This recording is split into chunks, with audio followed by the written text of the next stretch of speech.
Good, good. Hey, Vivek, you're outside. Hello, William. Hi, guys. Good evening. Good evening. Morning. It's morning. Okay, good I'm evening. not even awake yet. Yeah. Priyanka. Let me send you some of that fish for breakfast. You wake up. Yeah, I think you're supposed to have milk with that, aren't you? Give me. Oh yeah, I mean, that would do it. Hello, everybody. Hello. Your host and moderator for the session is here. Okay. Hello, Dr. Bhagwan.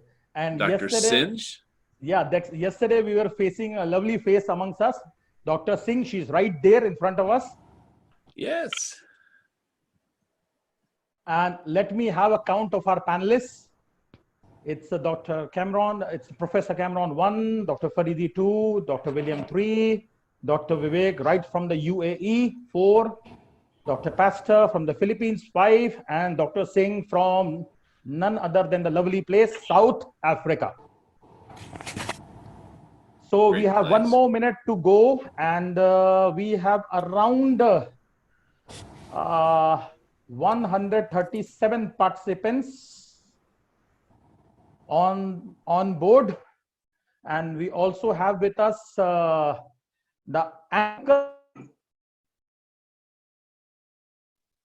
We also have with us the technical expert for the webinar, Mr. Anand Tiwari, and behind us we have the backdrop of the webinar, where you can see, I think here you can see your faces. And Dr. Vivek, right, I'm right in front of you, I guess. That's a good place to be, right in front of me. You can see that. I'll hide behind you. So I think we can start. It's already 5:30 and time is the most limited resource on earth. So over to Madam Priyanka Antarvedi to lead us further. Madam Priyanka.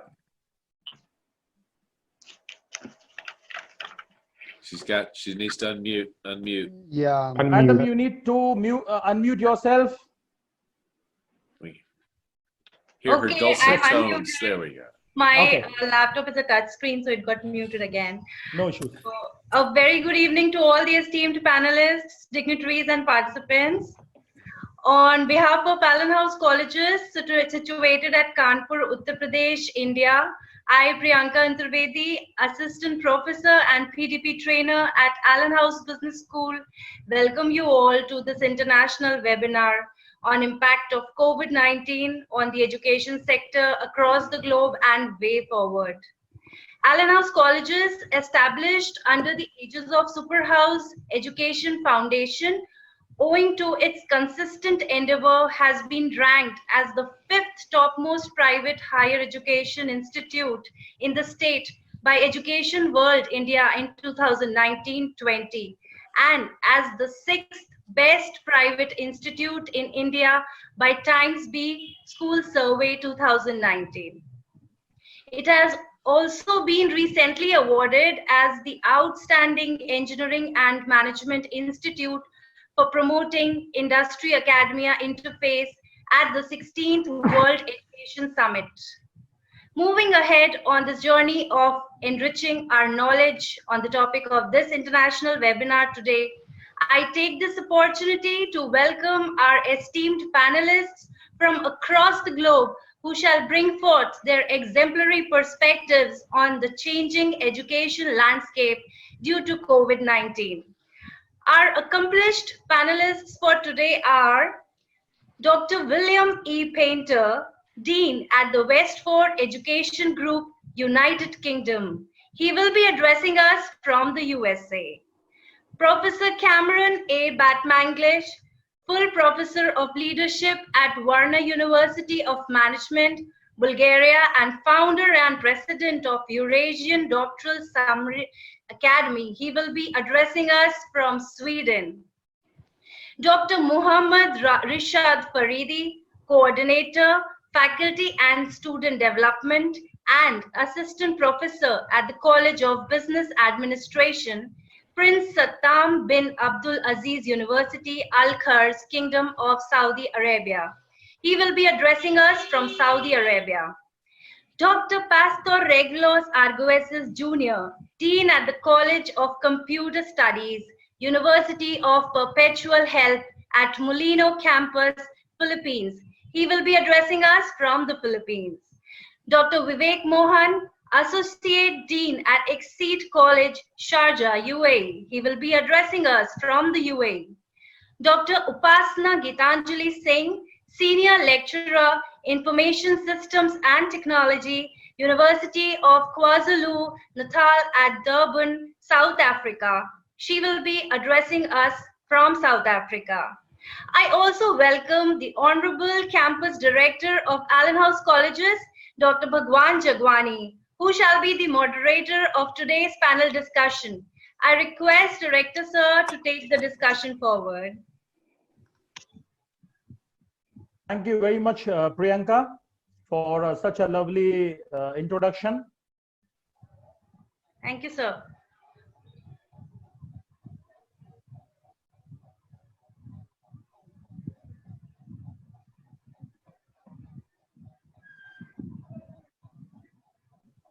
I think okay, sir is reinstating the connection, I suppose.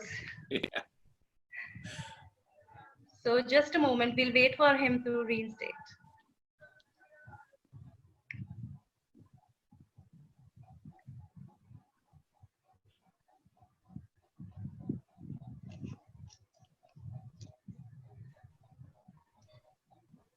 It never fails that Okay, the more yeah. eyeballs you have on a Yes. technology, the more likely it is to fail.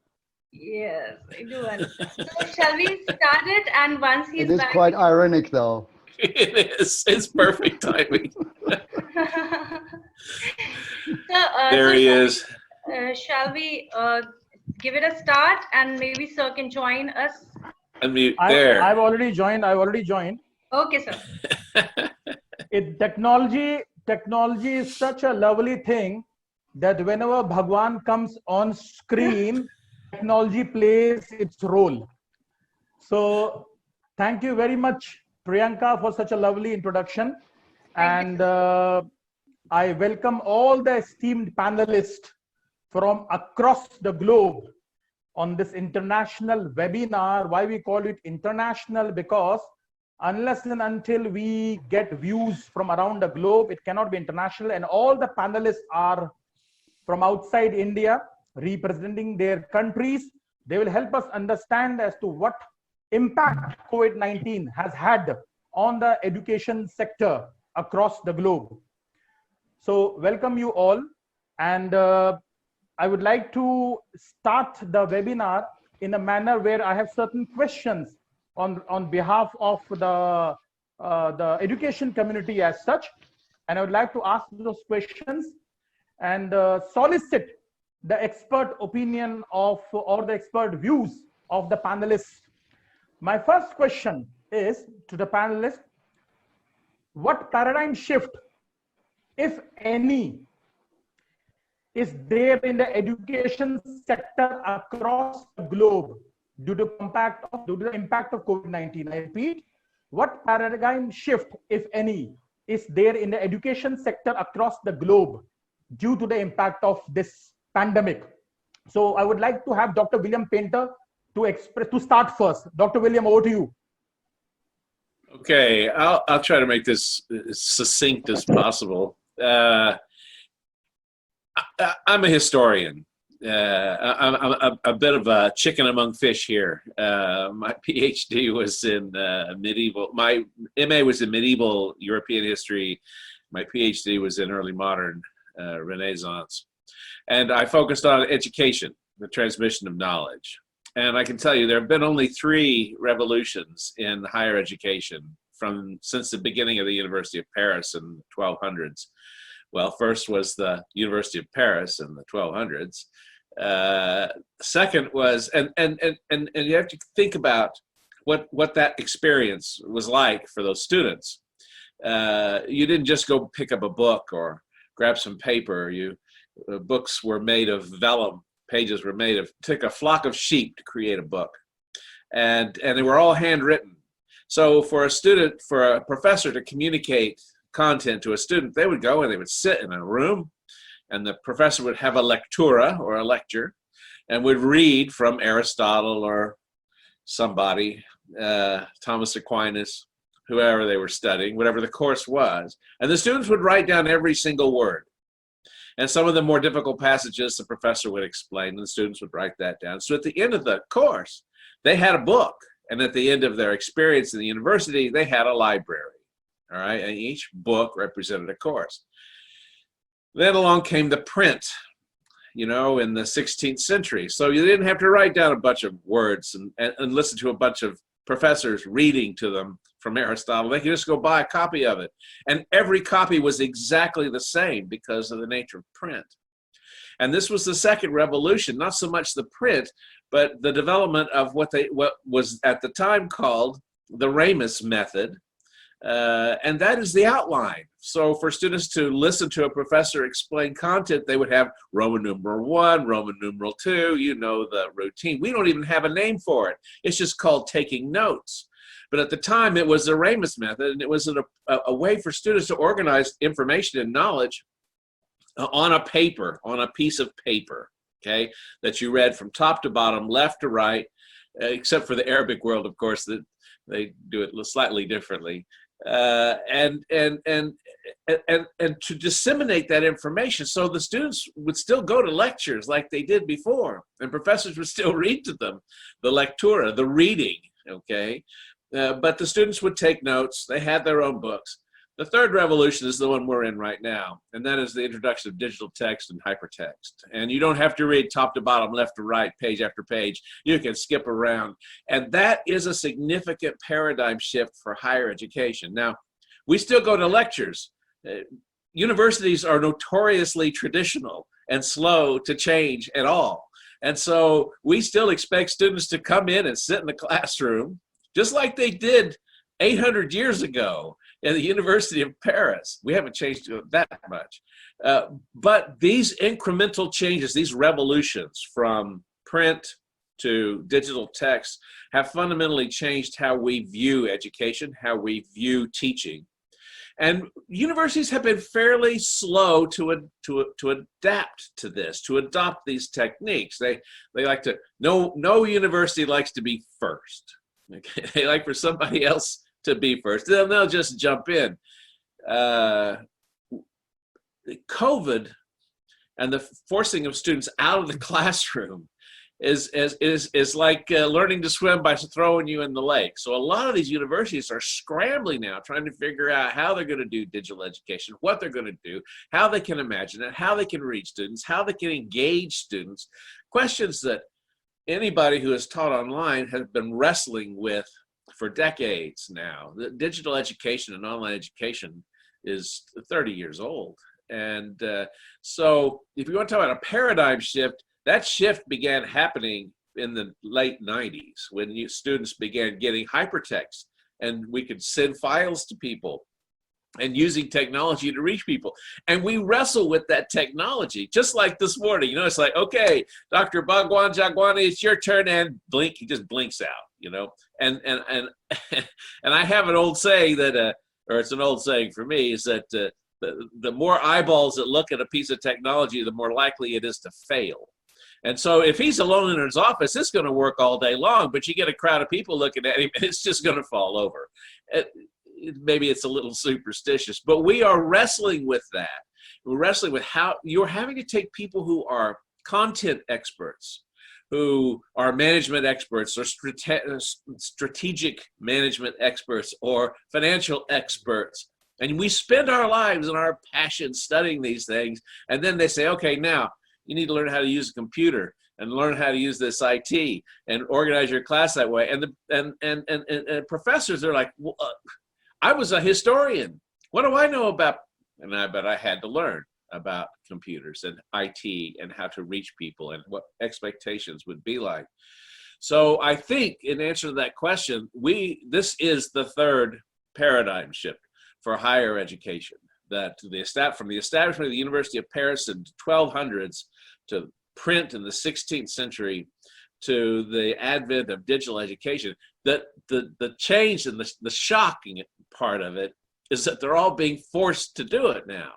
They were like, most universities like, well, we have some online classes, we have some digital, but every professor, even in a very traditional school, will be using some form of digital distribution of materials, either their syllabus, or they'll send a file out to students, or they'll point them to a website. So even the most traditional students, most traditional have been employing digital IT for higher education. The real questions that we should be wrestling with, it seems to me, are what is the role of the professor? What is the role of the student in their own education? I mean, are we supposed to just stand up and read and pretend that we're in the 13th century at the University of Paris and read a book to students? That kills them. It just kills them. In the 13th century, that was wonderful. That was great stuff. But that's 800 years ago, okay? And our students have an attention span of about 4 minutes. If you go to YouTube and look at YouTube videos, it's about 4 minutes. That's how long they are, about the length of a song. And so how can we grab that attention? I think Dr. Cameron mentioned yesterday that educators have to be a kind of entertainer in a way, to capture the attention, to drive passion in the students, and then kind of let the students go find their own resources. There are lots of, not books, lots of digital files. How do you evaluate whether one's a good one or a bad one, or one's a fake one? We hear my dear president talking about fake news all the time. How can you determine whether something is valid or whether it is real? And I know as professors, we're trained to do that. We go through years and years and years of study to learn how to do that. And I think that one of our roles is going to be, and has to be, to teach our students how to be evaluators of information and to create knowledge out of that. So I would say that, yes, there's been a paradigm shift going on since the late 90s. I just think that a lot of universities have been standing around the swimming pool looking at the water, trying to decide if it's worth jumping in. And there's COVID viruses pushing them all in the pool. And some of them are floundering, and some of them are going, hey, the water's great. The upshot of that is going to be some universities will not make through that passage. And as to whether that's a good thing or a bad thing, I can't tell you. That's yet to be determined. So I'm not going to take up a lot of time, because there are a lot smarter people than I am here who have more interesting things to say. So back to you, Dr. Bhagwan Jagwani.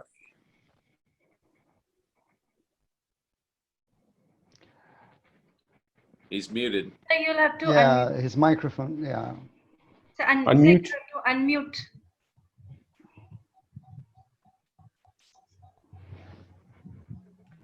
Yes, Again. There you go. I think now I'm audible. Yes. Yes. Okay, Dr. William, you mentioned a very important thing that Professor Cameron mentioned yesterday, that educators need to be entertainers rather. So continuing with this question as to what paradigm shift, if any, is there in the education sector across the globe due to the impact of COVID-19, I would request Dr. Pastor, who is addressing us from the Philippines, to please share his views on the same. Dr. Pastor. Yes, good evening. Thank you so much, Dr. Jagwani. Well, here in the Philippines, I would like to share with you first the background of our educational system. We have what we call the typicalization of Philippine education system. It is composed of a Department of Education. It's the primary or the basic education from grade 1 to grade 12. We have also the Commission in Higher Education. That's for the bachelor's degree or the higher education programs. And the third one is the TESDA, or the Technical Education Skills Development Authority. These are the short-term program or the technical vocational programs. Now, under the Philippine paradigm shift in education sector, under Department of Education right now, Department of Education have what we call the DepEd Commons. This is the technology that they are preparing, accessible to both private and public schools. This aims to help students continue their lessons even at home. Also, the ICT portals or ICT for ALS, it's the alternative learning system, a portal learning resources or activity sheets and an online tutorials for ALS teachers and learners. Under Commission on Higher Education, our government agency, the CHED, we are going to implement the flexible learning. Right now, all HEIs in the Philippines are preparing for the coming school year. Maybe we will be opening by August or September this year. It is this what we call flexible learning can be used maybe digital or non-digital technology. It does not necessarily require connectivity. That's the minimum requirement. One example of it would be the use of national or community radio. And also, for those HEI who are using online learning, it can continue on the next school year. In our end, we are already using a learning management system, e-learning management system, wherein all students can access it, the student and the teachers as well. So we are, before this ECQ or COVID-19 comes, the school is already, or the university is already prepared, but some others are not. Especially many of them, I might say that some small colleges or institutions in my country. But definitely, I think one basic or thing that the country is experiencing right now, under these prospects of IT, increased implementation of instructional designing education for continued learning. If I'm going to give you a simple, an example data, in 2017, the internet speed in Southeast Asia, Philippines is number 5. Number 1 is Singapore, because Singapore has 70 Mbps for internet connectivity. Philippines only have 5.5 Mbps. So that's one challenge that my country is facing nowadays, because if we are going to implement the e-learning or even distance learning, learning management system, content learning management system, or any platforms online, that are online, students will face difficulty in connectivity as well as the teacher. So therefore, even the percentage of adults with mobile account in Southeast Asia 2017, Philippines has, in my data here, we only have 4.2%. So why am I telling you this? Because if the connectivity of the technical aspect of online learning would be a problem, even if we have some resources like a software or application software, and if the technical side of the backbone of it will not run smoothly, still we will go slow. And maybe we can go back with some traditional approach of teaching and learning.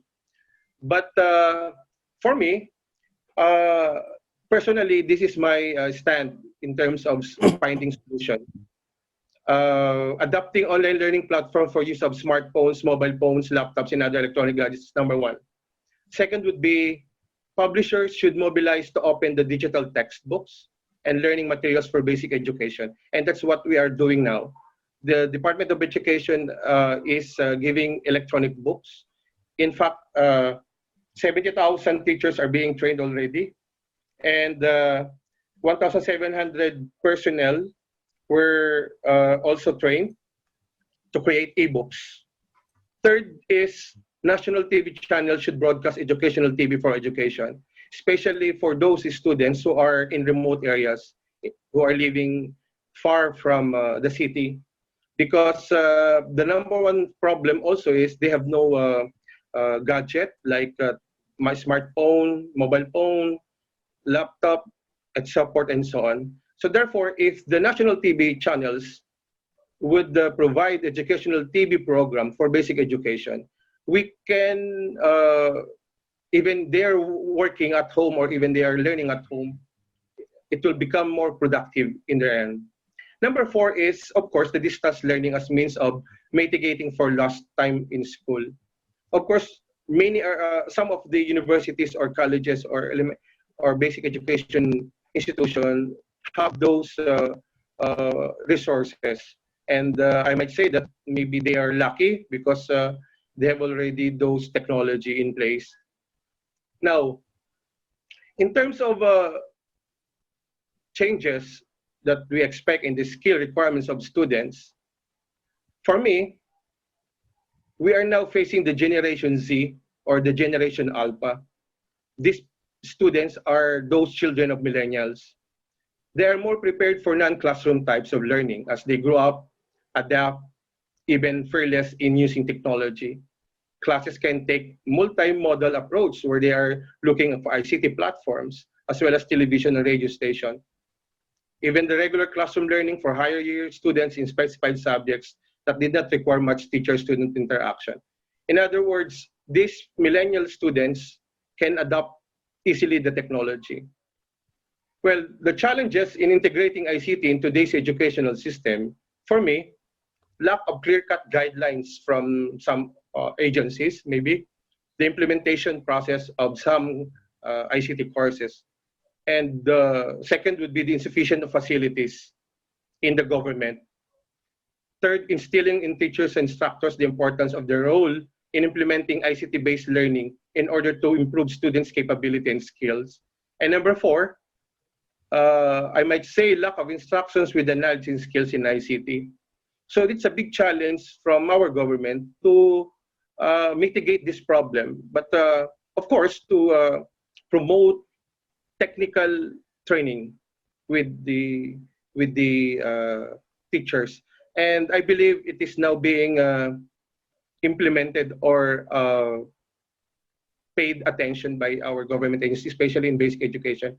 But in our end, in the higher education, as I mentioned a while ago, we are already preparing for that, and we are still empowering and enhancing the technology for our students. And I think for that, that's the only thing that I can share for now.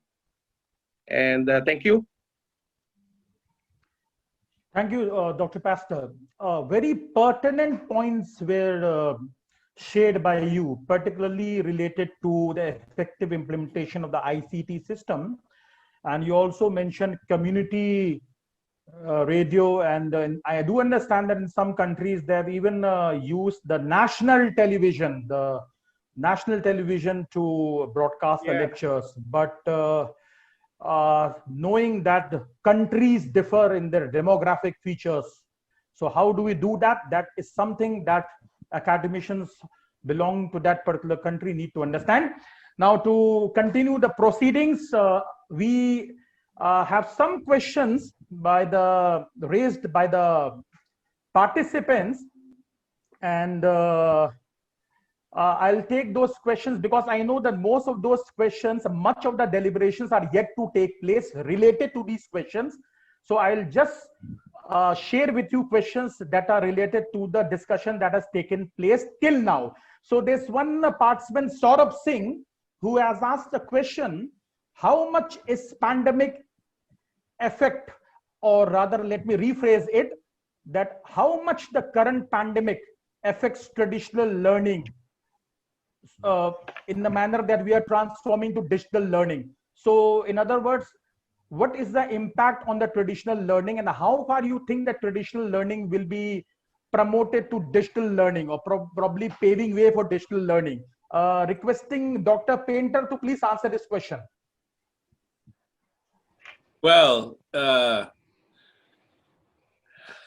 President of Brown University wrote an opinion piece, I believe, in the New York Times recently, describing how they're going to open up universities in a phased fashion. Be perfectly honest with you, I think that the virus has been catastrophic for higher education in terms of traditional approach. You just can't put students in a classroom anymore. Now, Is that a good thing or a bad thing? Well, it just is what it is, to express a tautology. I honestly think, you think about, there's an old story about building a university campus, and they put the buildings up and they didn't know where to put the sidewalks. Okay, so they didn't know whether they want straight sidewalks or curved sidewalks or angled sidewalks. Big discussion, they couldn't figure out. So they built no sidewalks. They let the students go where they went, and wherever there was a path, they put a sidewalk. Now, I don't know why it's so hard for us to not do that here. I mean, we're making decisions about what students ought to be doing and how they ought to be doing it, and what technologies they ought to be using, and we put them in a box. Maybe that box is a learning management system or something like that, but we are determined to put them in a classroom of some kind. We cannot imagine what it's like to teach students in a different way. If they're not sitting in a chair taking notes, we don't know what to do with them.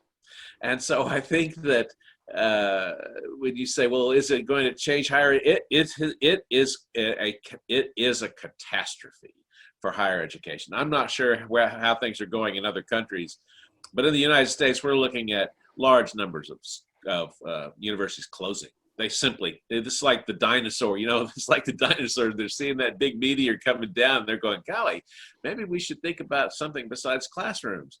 And it's just too late. They cannot adapt that quickly. Now, school and Vivek will know this, my colleague at Westford, we've been teaching online for quite a while now, good 10 years, and we're pretty good at it. And so for us, we're like, hey, the water's fine. Our challenge, I think, is going to be how do we become competitive and keep our competitive edge with institutions that are going to be coming in and swimming in our swimming pool. Honestly, I think that it is going to change higher education landscape. And from my point of view, honestly, I think it's for the best. I think you have to take a stick of dynamite to blow up a university just to make them move a little bit. And I suspect that COVID is that stick of dynamite. So does that answer your question? Does that answer his question? I think you answered really well, Dr. Painter. And we would like to proceed with, in fact, Professor Cameron would like to add something, I guess. Yes, if I just continue and add to what Dr. Williams said, yes, I do agree that there is a shift. There is a paradigm shift. That is true. And you put it eloquently, it is what it is. Nevertheless, letting the students and their whims decide where the educational culture, globally or nationally, is going to head, I'm not sure that's the wisest decision. I mean, the past generations, I mean, you are a historian, right? So we know that we learn from history. And so we don't commit the same mistakes. Well, that's the idea, all right? That's the premise of studying history. So I believe that, yes, I agree. People should have started to think about this already 20, 30 years ago when the technology was making inroad, and they didn't do it. That is correct.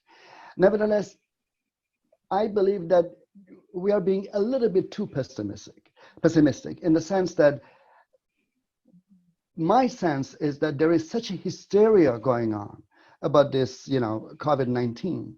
So if you look at Sweden, for instance, everything is pretty okay, normal. And, people go to school and there are classroom teaching. And of course, there's blended teaching as well and learning. So I think we need to take a step back a little bit and not rush and see how things unfold. And yes, of course, be prepared and, have contingency plans and so. But shifting fully to digital, I will touch upon this later, of course. I think that would deprive not only the students, but also faculty members. In fact, the very ethos of education, it would deprive something extremely valuable, because we are humans and there is nothing like human interaction. And that's a very, very important element. So we need to find a way. So it doesn't need to be either or. It doesn't need to be either classroom or digital. There must be a way. And if there is a will, there is a way. And for every problem, there is a solution. I mean, I'm a firm believer in that. Well, very wonderful points mentioned by you, and I could summarize by saying that we should not find out a way to choose either the traditional education or the fully online mode of education, but yes, something in between, something in the way, so that human interaction is kept alive, which is the core or essence of education. Probably that is how you have put it. Thank you very much, sir. Next question I would like to ask to Dr. Painter, although he has answered, so I would appreciate if he give a very clear-cut answer to that. Dr. Painter, blended education. Yeah. Blended education. Sure. So, Dr. Arguelles from the Philippines he keeps raising his hand in the corner back there. I'm afraid he's gonna. Dr. Pastor would like to add something. Yeah, I will just add something about the previous question. Let us remember that we are not only talking about here students with the normal environment. We also consider here some students under special education. Correct. It is more challenging to them having this difficulty nowadays, that those special education students are also very affected.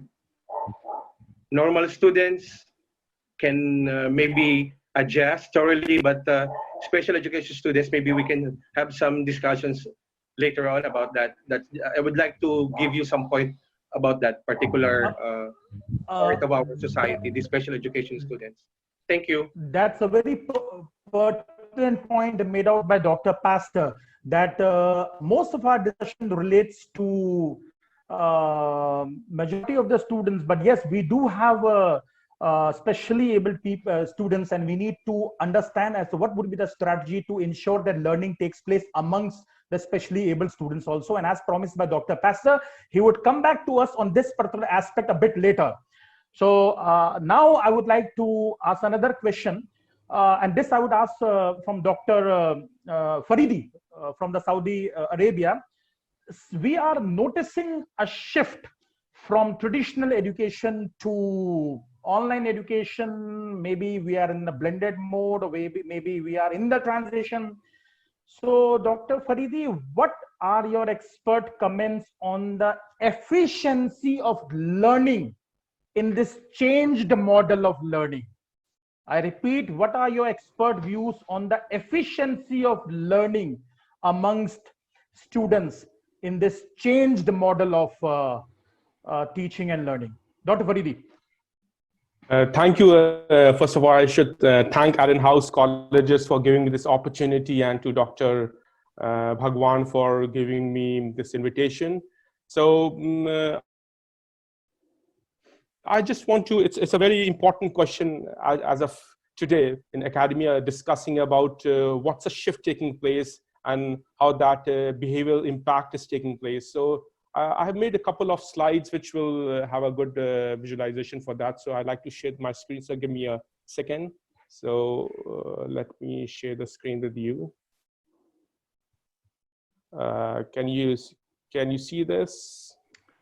It carries the title Boxless, and yes, seems to be pretty interesting, Dr. Faridi. Okay. So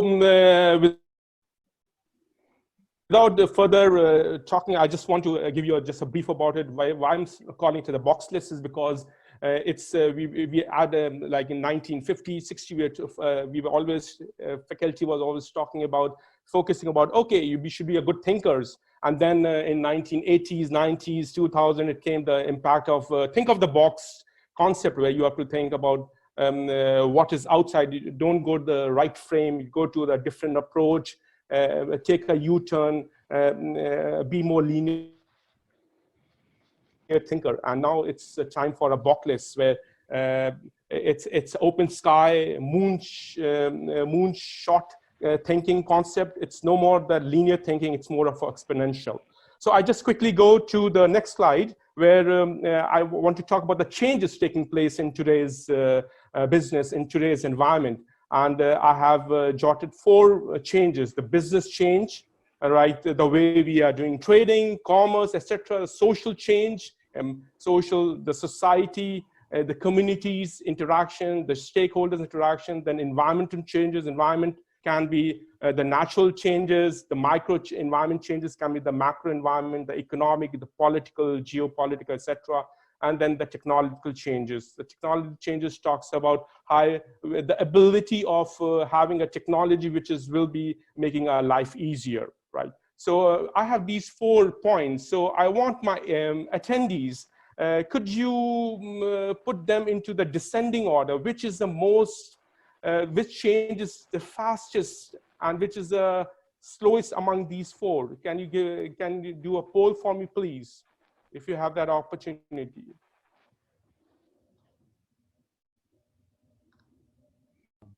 Dr. Faridi, this question is not on the poll. So probably the attendees can answer, can use the chat box to answer. Okay, that's fine. So maybe I'll just give them like 3 seconds for them to think about it, and then I give the answers. So this change, when it was being surveyed to a longitudinal study was being done all across globally, and we found out, I'm giving the answers now. So the changes was, the first was the fastest change which is taking place today is the technological change. And with that, it's scoping up the social change, the community interaction, the relationship between the people, the relation between the societies, the social culture impacts, right? And then with this consumerism impact on the communities impacts your business. What consumer wants, what excites them, what time, what is the pattern of his thinking process of taking a decision. It brought an impact on the business. And finally, it's the environment which is not far behind, but it's also a part of it, how ecosystem, how the infrastructure has to be made in such a way that it makes impact. So I'm quickly running on some of the slides, so bear with me. So I talk about the creativity. So there was a survey done, again, a global longitudinal study being done, a survey. We saw the creativity of a 4-year to 7-year Tini taught was around 95%. And surprisingly, when like this, I just want to share my daughter, which is now 10 years, when she was 6 years, she had decorated her the study table. I mean, that time the study table was not a thing, but she made it a compatibility of her designs, her makeup, and her toys, etc. So I just want to share with you that. And as we go 10 years, the creativity dropped to the 75% rate. And further, when our 14 to 15 years, about to be teenagers, came to 50%. And when we went colleges, we've been silo thinkers. We've been made as silo thinkers, as if we are going to the factory where the raw material comes, and we are predictive that we will be getting this kind of a finished product. So this is where our creativity is going down. And when we finally go to the workplace, our workplace is 10%. And when a graduate goes to the workplace and tries to bring a certain kind of creative thoughts, and they say, no, sorry, we have this ERP in our workplace. We have to work on this itself. That's the way we are working. And you are new, you have to learn from others. You're under training programs, see and learn what you have to do, and at a later stage. So that's where the creativity dilemma is all about. The irony is that. Now, this is what my focus is. Like, I like to talk about quickly about the traditional and the modern shifts taking place, at the paradigm shift. So the traditional education system was more of a compete. You have to compete with your classmate. You have to, the teachers progressively telling, parents are putting pressure. You have to work. You have to be the best performer. You have to be the #1 student in your class. And now it's a time to collaborate, complement, and create. We need to collaborate. The mechanism of compete has to be channelized into, we work together as a team and work together to be successful. So since I have a shorter time, I just want to flip too quickly, or else I'll be denying other of my panelists to discuss about. Tradition was an input base. Okay, these are my resources. This is my structure of my university, of my college. These are my teachers' credentials. This is the budget side we have, and we are supposed to have this kind of a schooling or college system. But now, actually, it is another route, output based. What is the labor market looking for? What is the 21st century skills? What are the life skills we look for? And that is what makes a change, a paradigm shift, and a change in the education sector. Traditionally, we were moved first. Who was the first to be into this biotechnology education? Who was the first to bring nanotechnology into the university? So the ability of being the first was said to be more innovative kind of thing. But it's perhaps the modern thought process is how much you have a purpose and a passion of doing things. Massive transformative purpose.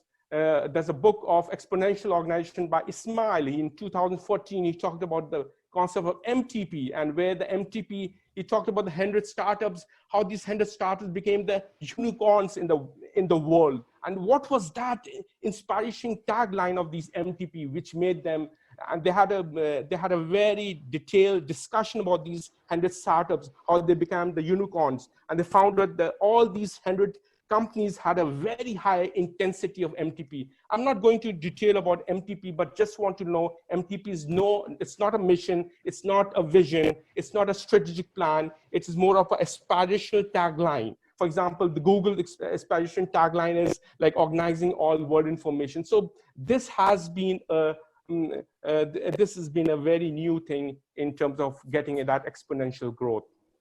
Then the traditional thought process with the linear thinking, you are going sequential way, step by step, stage 1, stage 2, stage 3, with an incremental growth. But now it's exponential thinkers,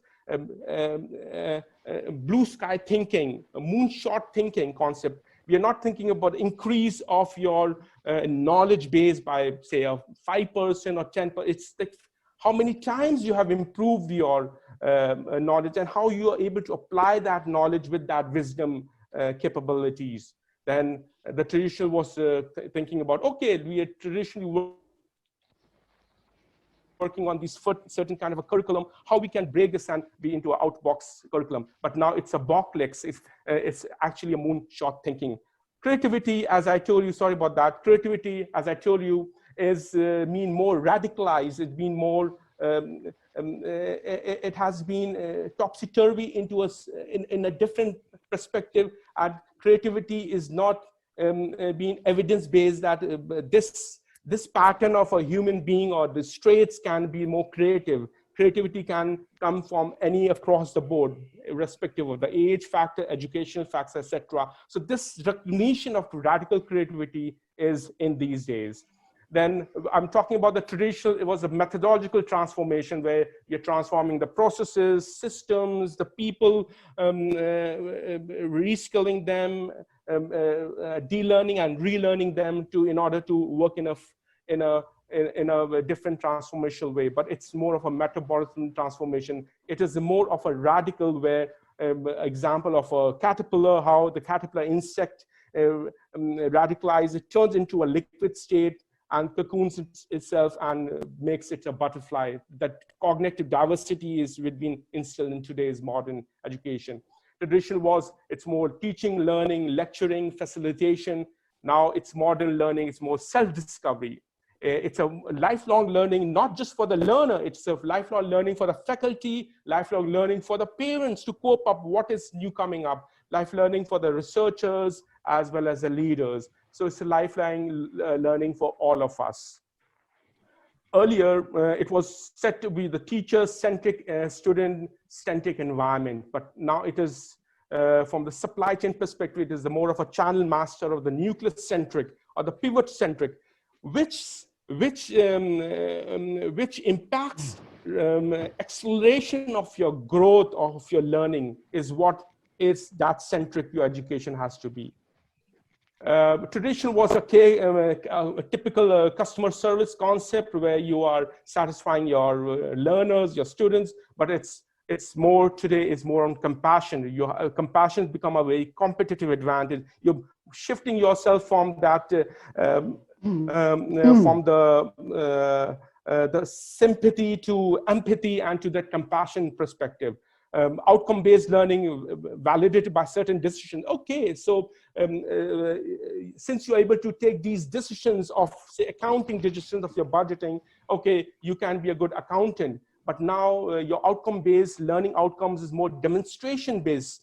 How you're able to demonstrate that skills is what it is. It is no more that theoretical learning outcome-based we are looking for. The education sector, which was more present jobs and job skills oriented, the education sector has to be a future thought process about always thinking, my graduates after 5 years, what kind of jobs they will be looking for in the workplace? What were the skills they require for the 21st century? So in fact, you are bringing a bridge between the education and the workplace, connecting it. Well-based education, it was more economic-driven education about, okay, return on investment, what do you invest, what will be your talent management.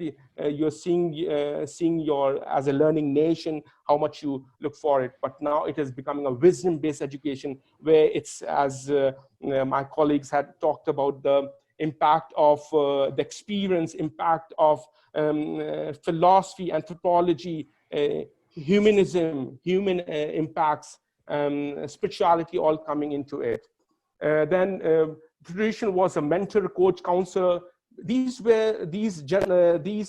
entities were for a specific purpose for you, to uplift you. But now today's modern education will be, the coach will be actually for skills and mindset. He'll focusing on that only, and he's not for a purpose. He'll be for a long-term basis, maybe for your life partner, in terms of coaching you all across crossroads and dilemmas, and when you are having issues. Mentor will be always maybe like an industrialist, or who will be always giving you some career advices. Again, a long-term.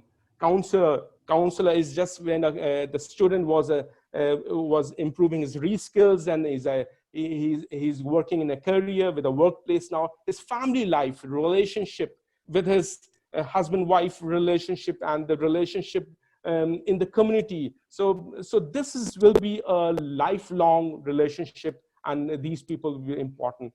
As we know that memorizing does not work, we need to have a personalized and individual learning that can be by algorithms from AI and machine learning, particularly for us understanding the inputs of traits of that learners via the algorithms, and artificial intelligence will particularly raise a sharp curriculum they will make for that a particular specialized curriculum for that specific learner, in order to give him that ability to escalate in his. So this is where the exponential learning takes place than that linear learning. Then empowered leaderships, we are moving towards the exponential leadership. We are talking about that fit, where we are talking about he should be a technologist, he should be a human being, he has to be a person with the F stand for the futuristic approach, and IS stand for he should be idealistic. The top-down, bottom concept is all finished. It has to be a bottom-up concept. Finding out what the learners need and form the workplace and moving forward, it's a more authentic and organic way of moving forward. The days of disturbance and disruptions is going. There will be a new word called a disconstruct, where the agility impacts. Disruption will take place. It will change. But what is important is how we are disconstruct with another formation of on agility parameters. So I think we need to have a U-turn on this, and this is what I like to talk about it. Going back to Dr. Jagwani. Thank you very much, Dr. Faridi, for such elaborate explanation. And in the meantime, Professor Cameron would like to add on something. Professor Cameron, after you add on, we'll initiate poll 1 for the attendees. After you add on, we will initiate poll 1 for the attendees. Please, sir, over to you. Sure. So would you like me to proceed? Please, sir. Please proceed quickly, sir. Yes. Dr. Faridi, a very impressive presentation and very encompassing. Excuse me. I just would like to comment on a couple of issues here. Sure, And it was a very sweet story about your daughter. God bless. Thank you. However, we need to distinguish between curiosity and creativity. Creativity is a logical process that is accumulating knowledge based on experiences of other people. Basically, what we talk about is science as well. You know, that goes within music and everything. Now, the reason that there is a downward trajectory in creativity or demonstrated creativity, I believe it has two different reasons. One is actually the indoctrination that, you know, people go through the school. And the underlying reason is that some time ago, a few decades ago, let's say after the Second War, actually companies started to shift their sunk cost of training workers into university, which were funded by the taxpayer itself. In that way, when somebody came to the company, they already had a basic set of skills. That's why this element of indoctrination was very, very important.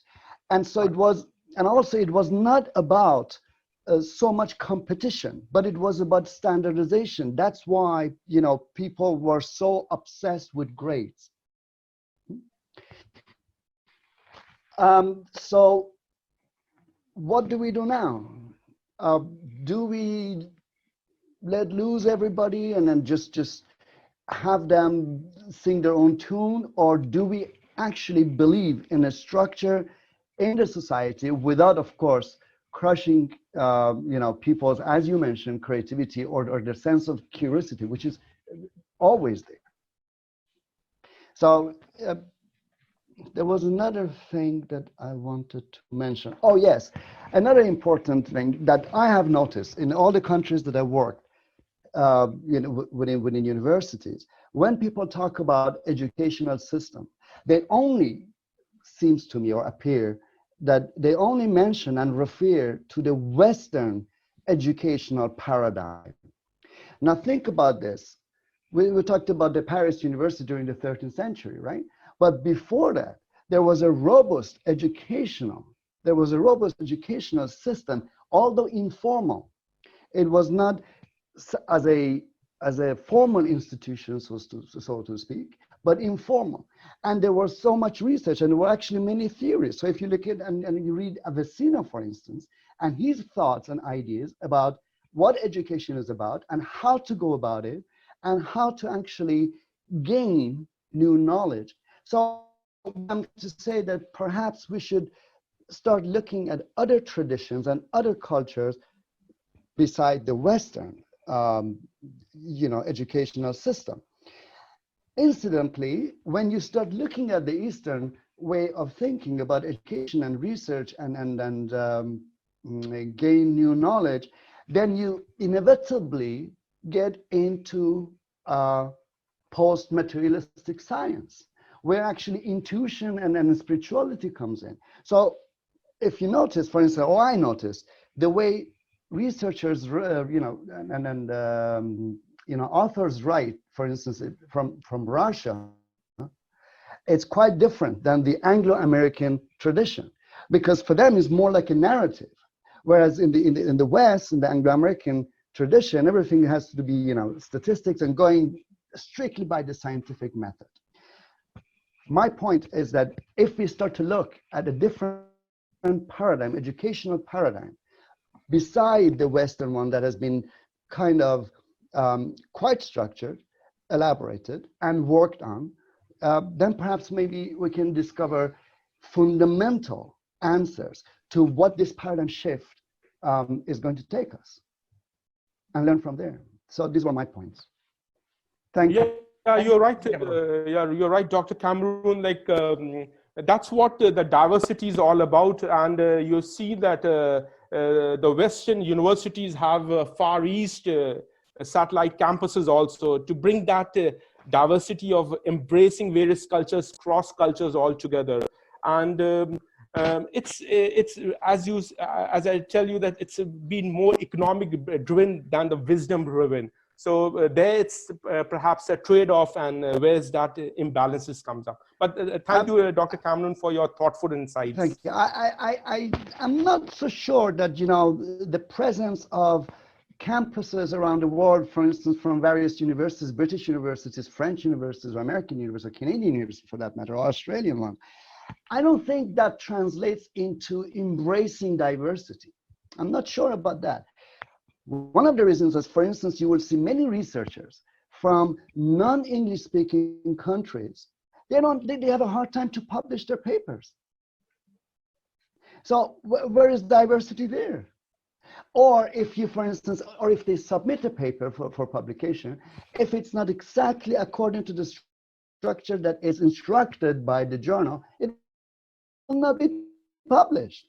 So I'm not sure, again, opening campuses and recruiting students and then benefiting from lower salaries in, I don't know, China, in Indonesia, Philippines, or wherever it is, that's, I don't think it's embracing diversity. I think it's just a business strategy. And instantly it started after, well, I mean, it exploded, really. After Theresa May, who was the Home Secretary in the UK, actually she kind of changed the visa regulations, and all the universities in the UK, they just went crazy. And everybody wanted to get, you know, in different countries. And that's the point, that's a point of time. Actually, online teaching also became very, very popular. So you need to think about these things. And that was my point. In many ways, it's a form of intellectual colonialism. I think you're quite Definitely. right. I mean, I didn't want to say that. No, I'll say it. I'll say it. Oh, good. Thank you. Then I follow it. Then Okay, I request. But it is absolutely exactly that is what it is. It's intellectual capitalism, colonialism, which goes hand in hand. I mean, before they used guns, now they use education. Next, you know, is going to be technology or something else. But the vision and the agenda is the same. Okay, thank you, Professor Cameron. Attendees, we are launching poll number 1. I request our technical person to launch poll number 1 and requesting you all to answer the questions in that poll. And you will get only 2 minutes to answer these 3 questions which are very pertinent. And I'm happy to note that some of the questions appearing in the poll have been asked by our participants also. There are over 60 questions that have been posted on the question and answer box by our esteemed attendees. So some questions do appear in the poll. So that is the reason I'm not taking up some of the questions of the attendees, because I know that they are in the poll. In the meantime, I would like to invite Dr. Upasana Gitanjali Singh for her views on a very pertinent question. And this question actually also appears in the question and answer segment also.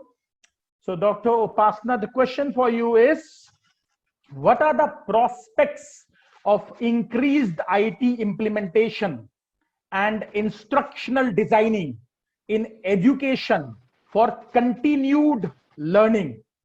And this is all the more important because the status of digital infrastructure in some countries is inadequate, particularly as observed during this period.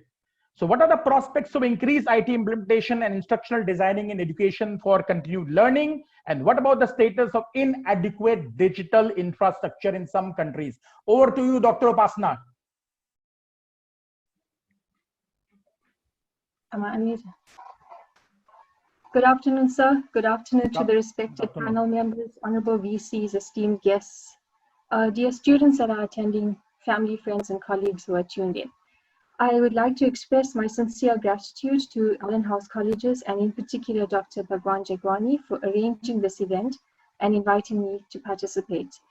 As one of my colleagues mentioned yesterday, he said we should extend our thank you to you for including South Africa in particular in this webinar. So I would like to just share a presentation. So if you just give me a minute to share my screen. In the meantime, attendees, we are going to end the poll in 10 seconds from now. So it is 10, 9, 8, 7, 6, 5, 4, 3, 2, 1. We end the poll. And over to you, Dr. Upasana, before we share the result of poll 1. Over to you, ma'am. Okay, thank you, sir. Okay, so just to step aside from all the academic talk that we've been having and just to introduce you to where I come from. I come from the beautiful country of South Africa, which is situated far south below the equator. So this is where I come from. And our institution is situated in the province of KwaZulu-Natal, and I'm employed as the senior lecturer at the University of KwaZulu-Natal, which is the premier university of African scholarship in South Africa.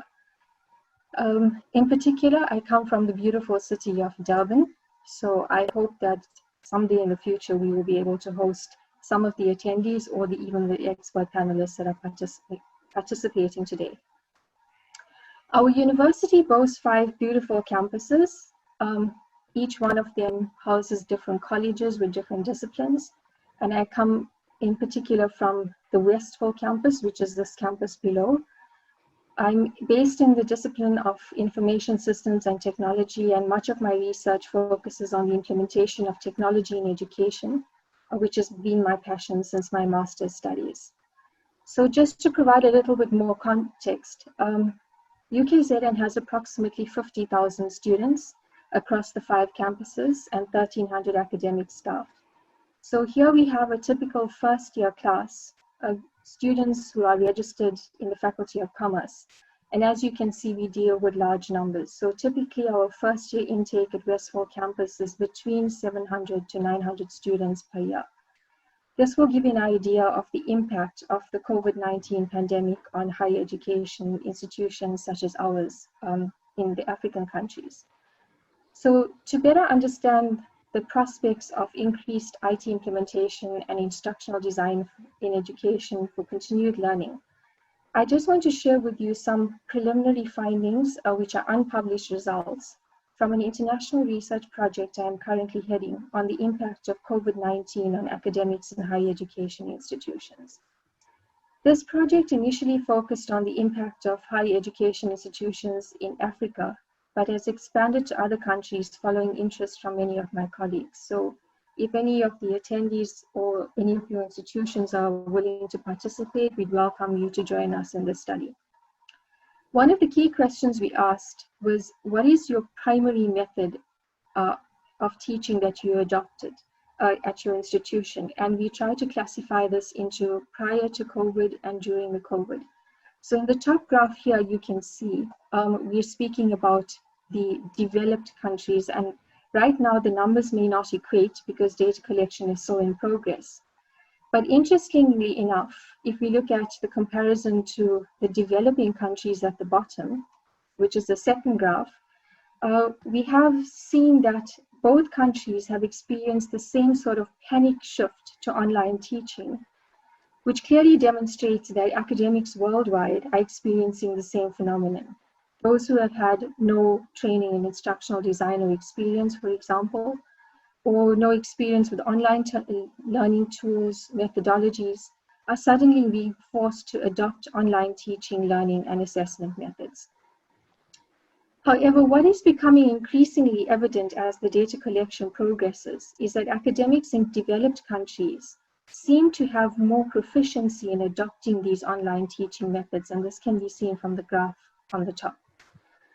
Okay, so over the past, so the panic factor that we have, that we've seen, is slightly less for the developed countries compared to the graph below, the developing countries. So over the past month or so, as part of our empowerment process at our institution, I facilitated over 15 webinars on online tools for assessment and engagement in our prescribed learning management system. And so this gave me the opportunity to engage with about 400 academics at the ground level, and the sense of panic about the sudden transition to online learning was clear during these sessions. With the number of basic questions received regarding technical queries, and even more questions post the sessions when the academics were attempting to implement the same without having any live assistance. So there's clearly a need for training and support. Essentially, it is very clear to us that in countries like ours, in developing countries like ours, the impact of increased IT implementation in teaching requires much greater support for instructional design, especially if we want to ensure quality in education for continued learning. So the next part of the question Dr. Jagwani asked was, what about the status of inadequate digital infrastructure in some countries? And once again, I would just like to highlight some of the issues raised by our students during this pandemic. And the word cloud process from preliminary data indicates that students have great concern over data, access, and essentially connectivity. So while in most developed countries, learning has simply transitioned to online learning during the lockdown, many higher education institutions in developing institutions are simply shut. We're not doing any formal education. We're still waiting for the digital infrastructure to be procured, for it to be delivered, and in particular for zero-rated sites to be negotiated with telecom providers. So this is going to have a drastic impact on the academic calendars for institutions like ours and others in the developing countries. Likewise, if we view from the academic side, the lack of access once again features technology, knowledge of tools and resistance to change. So sadly, the access to digital infrastructure was the problem for many academics, with some having limited or poor data access, while others had no Wi-Fi at all to work from home during the lockdown. This is exacerbated by the fact that the shift to online learning is not being made in their usual academic environment, but rather that they have to work from the not so ideal work from home environment. And this adds additional pressure on the academics. But as resilient academics, we typically say, I have this in hand, I got this, I'm a lecturer, and with inspiring collaborative events such as this, I'm sure that we can all help each other in these unprecedented times to move forward with the challenges that we face. So that essentially is my summary of the two questions that Dr. Bhagwani has asked. And I hope that this gives a bit of a better perspective in terms of the differences between the developed and the developing countries and how academics in these countries are performing under these trying circumstances. Thank you, sir. Thank you very much, Dr. Upasana, and I must appreciate the preciseness of your presentation without sacrificing some pertinent questions and answers to those questions. Now it's time now to share the result of the poll. 1, can virtual or e-classrooms replace traditional brick and mortar classrooms in schools and colleges in the imminent future? 82% people are of the opinion that yes, but only partially replacement is foreseen by them, and 13% say that yes, it can be replaced fully. So they are saying that virtual or e-classrooms can fully replace brick and mortar classrooms, and 5% are not sure. So the second question, will school colleges be able to observe the norms of social distancing in letter and spirit after the institutions are allowed to reopen?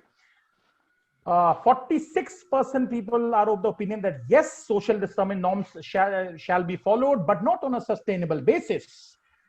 The entire world is talking about sustainability rather, so that's the reason.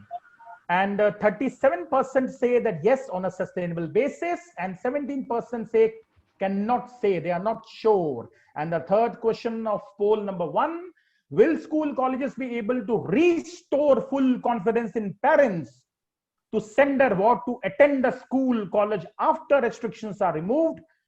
67% are of the opinion that yes, but only after putting in continued efforts.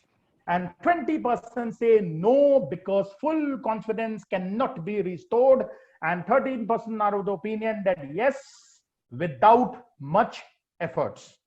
So I respect the opinion of the attendees. Thank you very much. And here is the time to involve the attendees again. And I request the system admin to please launch poll number 2 based on certain questions that have been covered by the panelists till this point of time. So I request system admin to please initiate poll 2. Yes, poll 2 has initiated. 4 seconds have already elapsed. Attendees, please register your opinion. And in the meantime, let me see where are we so far as the list of questions is concerned. Okay. So can we ask a very pertinent question from one of the panelists, rather Dr. Faridi? It's a question that is appearing, that was always there in my mind, but it has also appeared as one of the questions in a question answer segment. Can online examination system fully, I repeat, fully replace the pen and paper system? So can online examination system fully replace the pen and paper system? Well, thank you for this question. As of now, yes, because health concerns are very important. But definitely, we have to see both the aspects online. This examination of paper pencil will go off. Like there are a lot of things.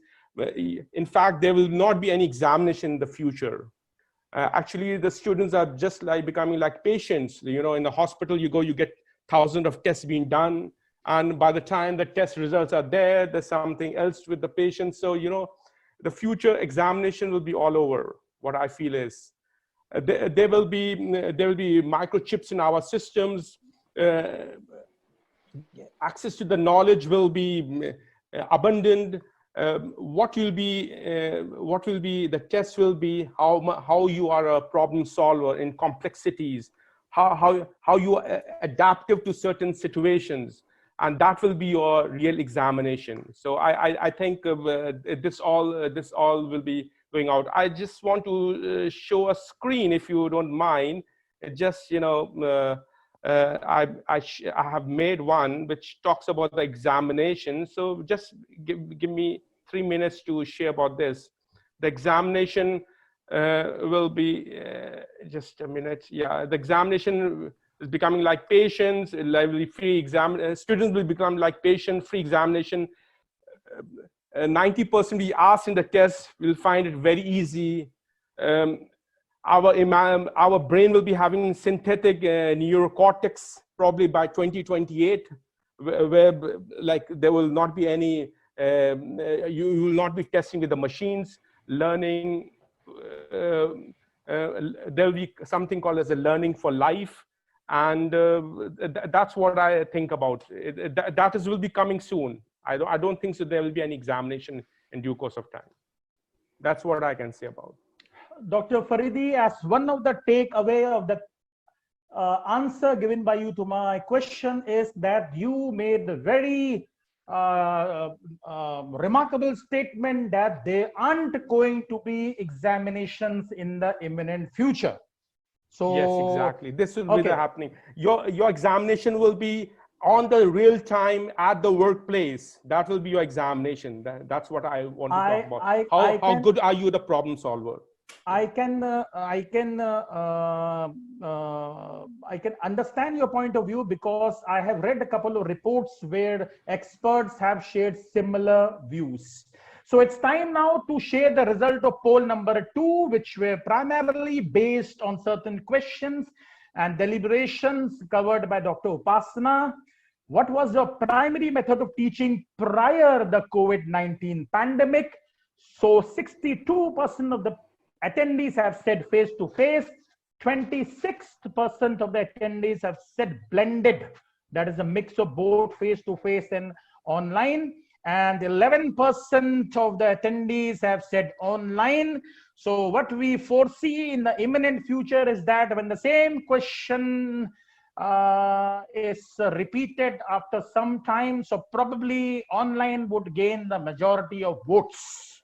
So now the second question is, what is a primary method of teaching during the COVID-19 pandemic?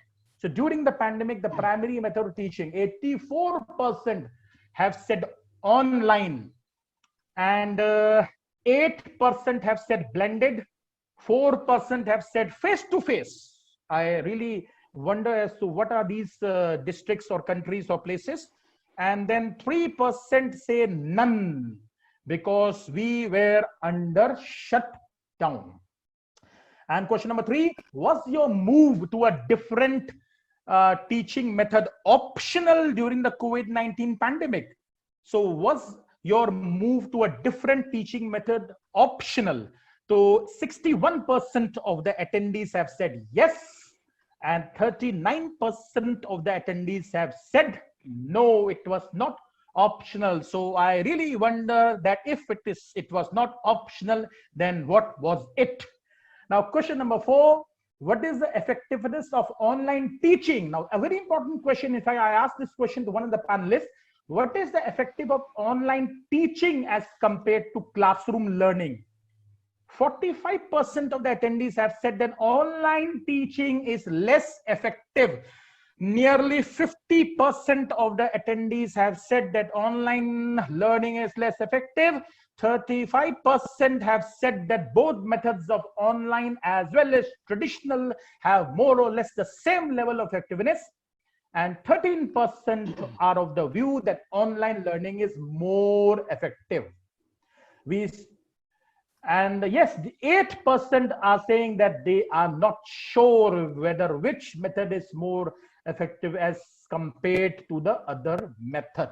We stop the sharing the poll results, and it's time now to pay attention to our esteemed panelists from the United Arab Emirates, Dr. Vivek Mohan, who is the Associate Dean at Exceed School.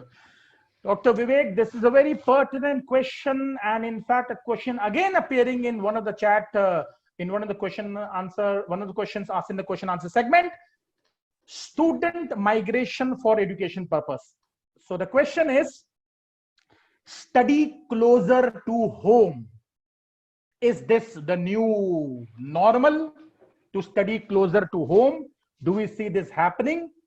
And if yes, that if students decide to study closer to home, then what are the opportunities and challenges to educational institutions due to this change in the pattern of student migration for educational purposes?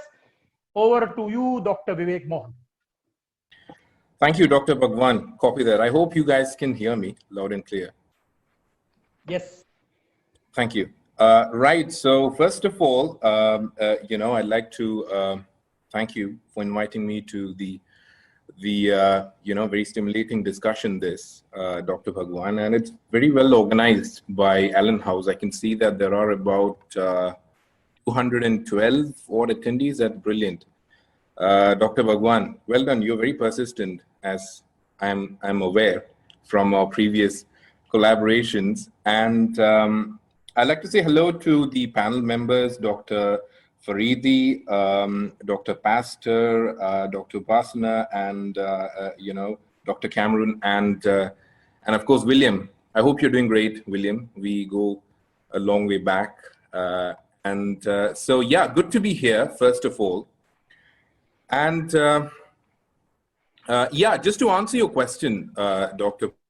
Bhagwan, you were asking me about student migration.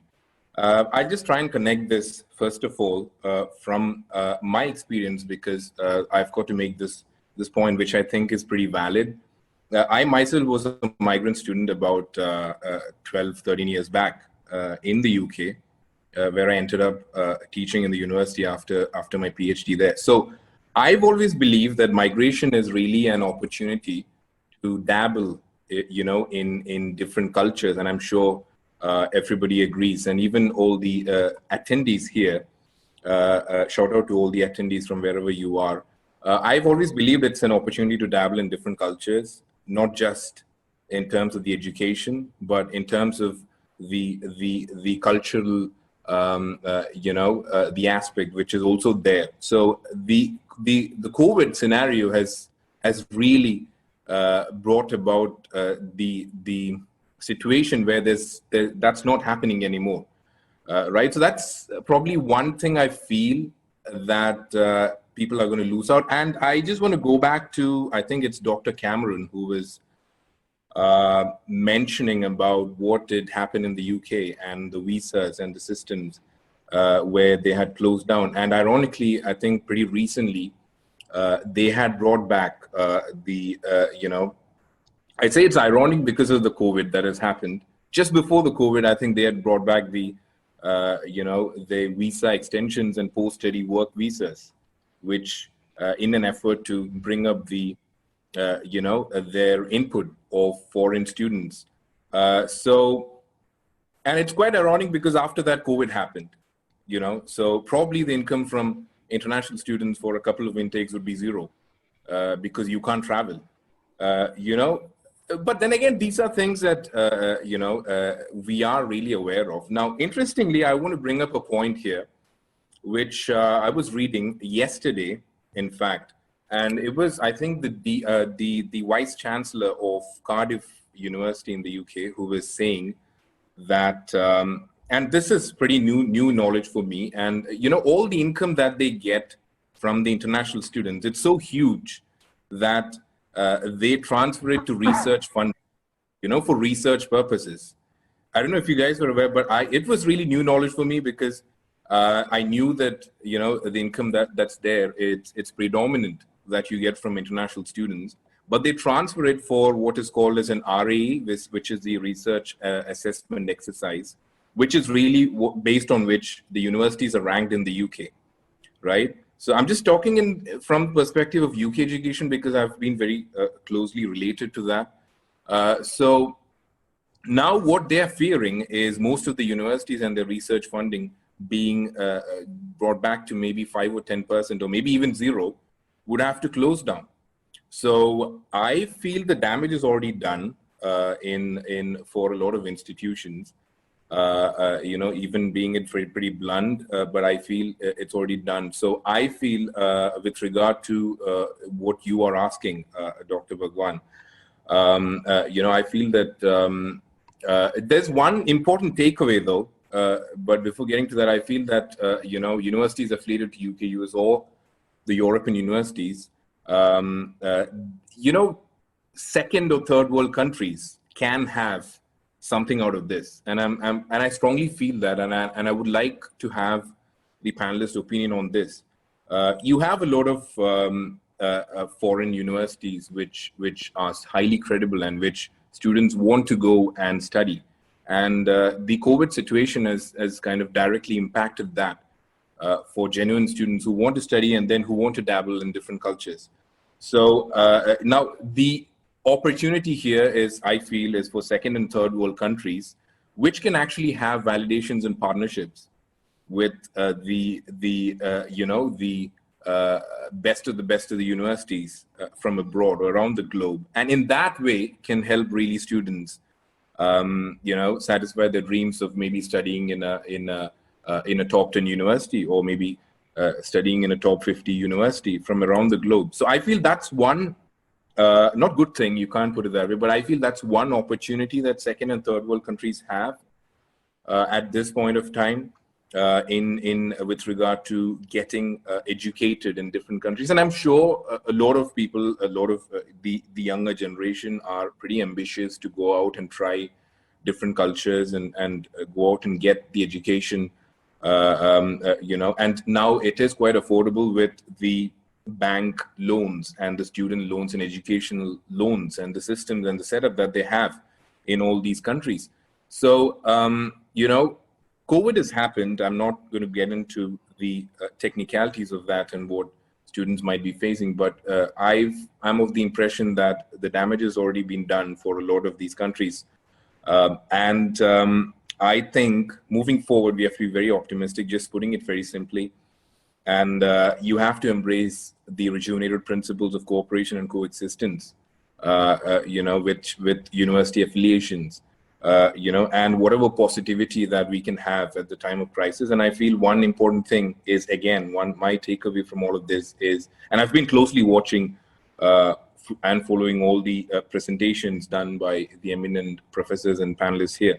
And I think, you know, I feel, you know, as one important takeaway from what the question, from what you are asking me, Dr. Bhagwan, just to summarize it in a nutshell, I would say, you know, the second and third world countries can benefit with university partnerships, and whereby, you know, provide the opportunity for students around the world to meet their dreams and you know, of getting, you know, that quality of education, right? So that is what my takeaway is, and that's my answer in a nutshell for you, Dr. Bhagwan. And I'd like to know the opinion of all the panelists here as well about that. Thank you. Over to you, Dr. I just want to say something. Vivek, I love hearing you talk, and it's awful good to see you. Dr. Cameron, when he talked about intellectual colonialism, right? One of the effects of that is that when those students leave those countries and they come to the United States, they tend to stay here, which is wonderful for the United States because we get their brains. I mean, the country has invested decades into that student's education. And then they come to the United States to go to university and they stay here. And so we reap all the benefits. It's excuse me, but it's just another form of resource extraction. Okay, whether you're taking diamonds out of or platinum or whatever the heck they take out of Africa, we take their brains too. And so, for all the rhetoric and of Donald Trump and so on, the fact is the United States has been a huge beneficiary of immigrants coming here to study. And the same thing is true in the UK. I mean, it is billions of pounds of revenue, just students going to the corner shop and renting an apartment and then contributing to that economy by going to work there and by, it's a form of resource extraction. So one of my big issues with online education is study and stay and contribute to your home economies because they need you. Okay, and I think that you would probably agree with me, Vivek, and that, you know, some of the students we teach at Westford, we're glad for them to stay in their own country so that they can contribute and lift those countries and lift those communities up, as opposed to, you know, I mean, hey, I'm glad for them to come to the States, but it's a loss for that country to lose their best and brightest. Yeah. Okay. Professor Cameron would like to ask something. I request you to be quick in your response, sir. How quick? as quickly as possible. No, you're absolutely right, William. You're absolutely right. That is the way to go. There are a couple of caveats here. Number one, many of the reputable universities simply refuse to partner with upcoming young universities in these countries. Second of all, because many of these universities actually going back to their former colonies, they expect too much of the cake, you know, too big of a slice of the cake. So for instance, when I was negotiating with all these universities for partnership, you know, it was like extortion, you know? So that's the second thing. The third thing is that people in the countries say, you know, I just come from Africa, right? Some of them, they do have the resources, they have the land, they have everything, but they just don't want to start such partnership. The fourth thing is that in order to form solid, sustainable, mutually beneficial partnerships, you need really, really sharp and experienced professionals who get deep insight into academia, but also strong business acumen. And that those individuals, they don't grow up on a tree, so to speak. Good observations made by you, Professor Cameron. I request our system admin, Mr. Anand Tiwari, to launch poll number 3 based on deliberations made by Dr. Vivek Mohan. Poll number 3 has been launched. And it has how many questions? It has, I think, 2 questions. So till the time poll number 3 is there, I would like to ask a question. Dr. Upasana, this is a question from one of the attendees to you, Dr. Upasana. Professor Pratibha Vikram from Jan University, Bangalore, India. It's a question to you that how will the education system change with the fee structure? Will it become more costlier now for a student to go out of his hometown and get educated, or cheaper and more easy accessible for them to receive higher education out of their hometown? Basically, what would be the impact on, I mean, relating the impact of COVID-19 on the fees? Your expert views, ma'am. I'm not an economist, so I can't tell you what the impact will be on fees. But, as academicians, the price that we need to pay is that it is very hard for us to divert questions, I guess. So whatever expert opinion you share on this, please do share with us, ma'am. My opinion is that there is going to be a bit of a stall in terms of students coming in from international countries, because essentially, I think a few days before the lockdown here in our own country, lots of the foreign students had to be escorted to the airport and sent back home. So for them to come back into this country for a face-to-face environment is probably going to be problematic. But with the shift towards blended learning or online learning, maybe we will still be able to attract in our own institutions students from abroad. But the impact financially, I would think that it would go up, the fee structure, from the way the economy is predicted to go in the next year or 2. That's just my opinion. Thank you very much for sharing your opinion, ma'am. And in the meantime, I would like to ask Professor Cameron as to what change he sees in the role of a faculty due to the impact of COVID-19. And with this question, there's one more question in the question answer segment asked by Tripat Mehrotra, who is a master trainer based out at Dubai with lots of certifications and qualifications, I guess. The role of soft skills trainer. So you can combine this question as to, I'll repeat, what changes do you see in the role of a faculty due to COVID-19, and in particular the soft skills trainer, because it were you who said that faculties now have to be entertainers. So for that, soft skills are desired the most. So over to you, Professor Cameron.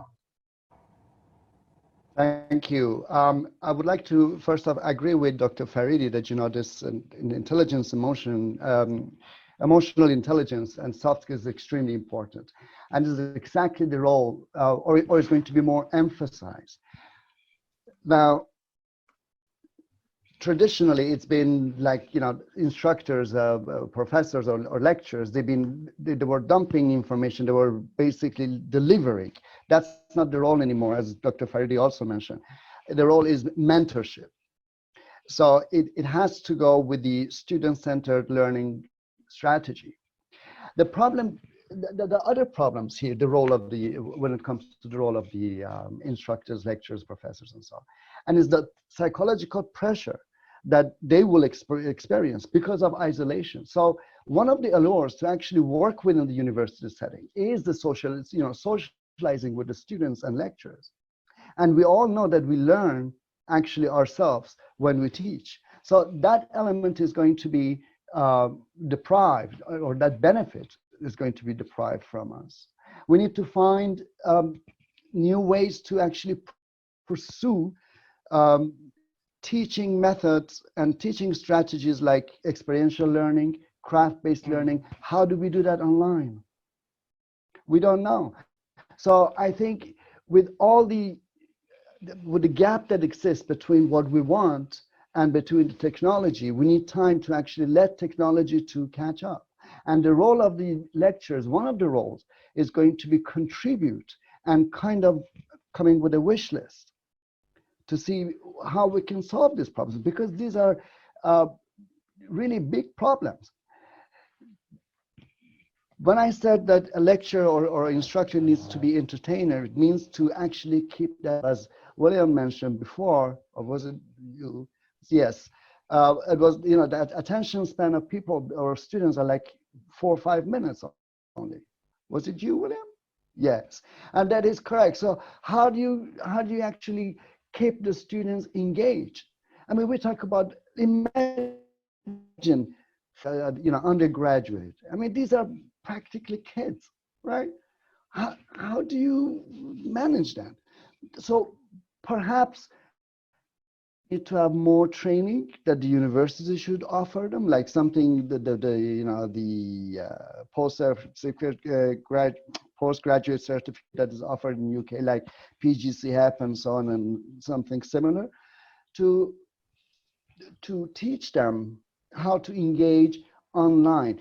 This is particularly true when it comes to countries where the power distance is quite significant. So when I was in China, for instance, it was impossible to engage the students. It was like pulling teeth. You had to, you know, ask a question 10 times. But why? Because they don't want to save face. And also, you know, there is such respect for they don't dare to talk. In Kazakhstan, I entered the classroom, everybody stood up like in the military. I said, please sit down. You know, and then how do you get online? The other problem is also the role that will change. And this is something that the institution needs to actually address, is that the workload for the lectures is going to increase. You know, students, again, particularly undergrad students, they need help because most often they feel at loss.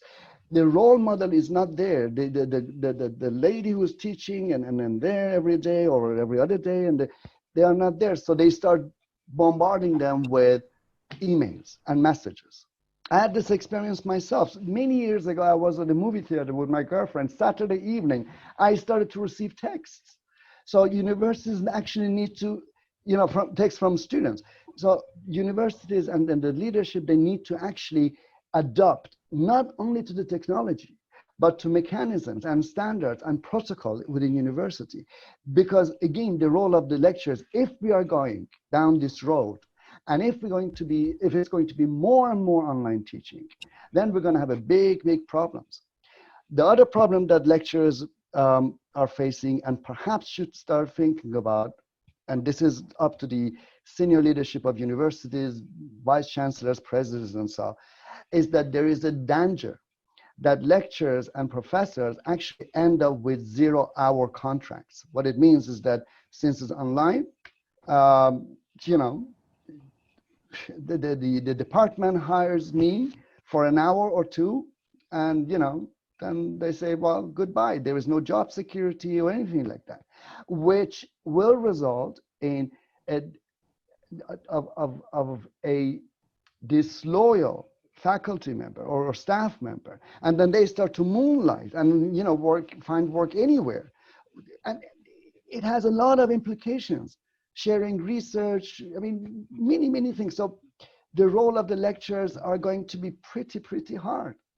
I mean, harder than it is already.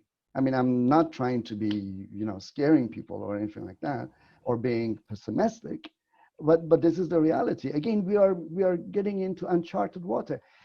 Fine, so far we had blended learning and so, but if we are actually excited or scared into really embrace this digital education, I think we really need to stop and think for a while and see whether or not sociological, pedagogical, professional, you know, all those infrastructure and mechanisms are in place. Otherwise, we're going to be really, really in a bad shape.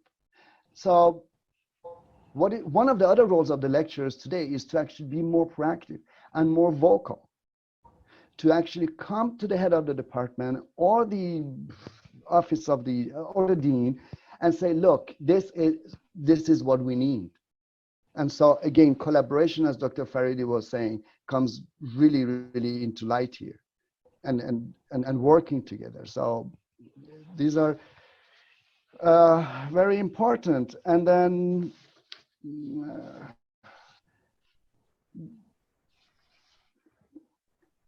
very important points mentioned by you, Professor Cameron. Sorry to interrupt, but sure. It's time now to share the result of poll number 3. Will COVID-19 impact the interstate or country transition of students? 89%.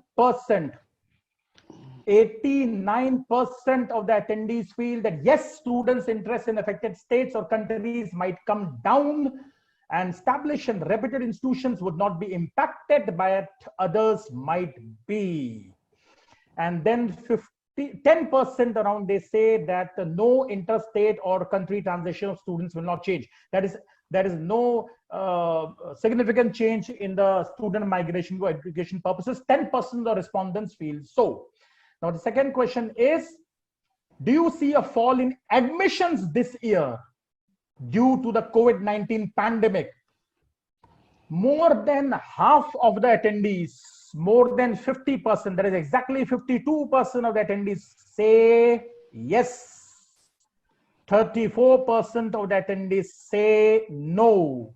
And 14% of the attendees said not sure. And that gives me a reflection that what about those institutions that are into total online? Because we know that the load on the digital infrastructure has increased. So whether this question, fall in admissions, is relevant to such institutions also which offer fully online education, knowing that load on digital infrastructure has increased and hampering the method. I wonder whether this question is relevant to such institutions also. But sharing, continuing the discussion further, I would like to ask Dr. Pastor. I would like to ask him a question as to what, in fact, there was one question asked by attendee that the mature and sincere students, for them, it is pretty easy to connect through online education. But so far as insincere students or not so serious students are concerned, how to keep connected with them during online classes? While this question has been asked by Ms. Ruchi Seth, I can also add on one question to this. You mentioned about special children. So while dealing with the methodology, while talking about the methodology to deal with weaker students or probably insincere students during online education, please tell us as to how to deal with specially abled students also while betting on this mode of online education. Over to you, Dr. Pastor. Yeah, thank you so much, Dr. Jagwani. Actually, parenthood is very significant at this moment, at this time nowadays. In distance learning or even in online learning, it's a combination effort of the teacher and the parent. While the student is learning at home, the guide or the guidance of the mother or the father is important in terms of providing, of course, the push, the motivation to learn at home. Because if you're going to remember, distance learning was already an earlier approach method since 1990s, 70s or 80s, like VHS tapes, VCDs, They set up required teaching material that reach the students in advance, and even little interaction between the teacher and the students. Meaning, when the students are at home, they can use this technology through the guidance of the parents. Now, let me go back with the special education. Let's remember that under the special education, these are those who have intellectual disabilities or even severe behavioral conditions. Individualized education program, the teachers address some plan of specific and the student in Department of Education or primary education will provide some multimodal delivery approaches. And distance learning, as I mentioned a while ago, through synchronous or digital or even printed materials can be applied. Not all students have access to internet. So which means to say that those materials that I mentioned a while ago, like those video recording tapes and other learning materials that the school will provide that will be used at home, can be used productively. Some SPED students need personal interaction, and the parent, as well as, of course, the mother, needs blended approach. Number of days at home and number of days at the school. Important at this time is the role of the parents. Let's accept the fact that nowadays we parents, me as a parent, will be the front provider of the teachers. Once the children or the child works in online or even blended, face-to-face, or even learning delivery or working at home or learning at home. So in that particular scenario, we could be able to maximize the resources of the values, of course, as we go along with the education, with the outcomes of education. We can promote the value of learning, the bonding of the teacher, the student, as well as the parent. So it's a collaborative or collective effort for us to be able to work out together and help this community, the educational sector, to solve this particular issue or problem in our educational sector. I think that's my point. And let us recall that in the USA, there's what we call the Individual Disability Education Act, where all students are entitled to access to special education and related services, like, for example, the active life skills, like practices, etc., etc. So in that way, the students or special education students are protected with that law. Well, I'm not sure if even here in the Philippines, I'm not sure if we have an existing law like that. But I think it is also one way or another that the Congress or the lawmakers can consider that, especially for our special education students. I think that's all for that question. Dr. Jagwani, thank you. Thank you very much, Dr. Pastor. A very important takeaway based on your deliberation. Parenthood is the key. So parenthood is the key. Okay, another pertinent question before we start the next poll. Another pertinent question that I would like to ask from Dr. Faridi. And the question is that, a very important question, I personally like this question. Is there any impact, I repeat, is there any impact of COVID-19 on the behavioral aspects of teachers, learners, and parents of school-going learners? I repeat, Is there any impact of COVID-19 on the behavioral aspects of teachers, learners, and parents of school-going children, continuing from what Dr. Pastor shared with us, that parenthood is the key? So what are the changes in the behavioral aspects? Over to you, Dr. Faridi.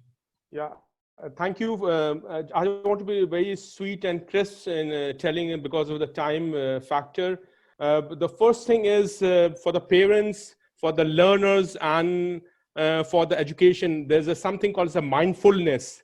That mindfulness culture has to be brought in, because learning actually was more of imparting knowledge or information from a source that was a teacher, a faculty, to the students. But actually the transmission of wisdom through mindfulness was a break. So this is an opportunity. It's an invisible opportunity as of now, but in due course of time it will be there. I think there's some good institutes are doing is online. They're having classes in between, a break of 5 minutes.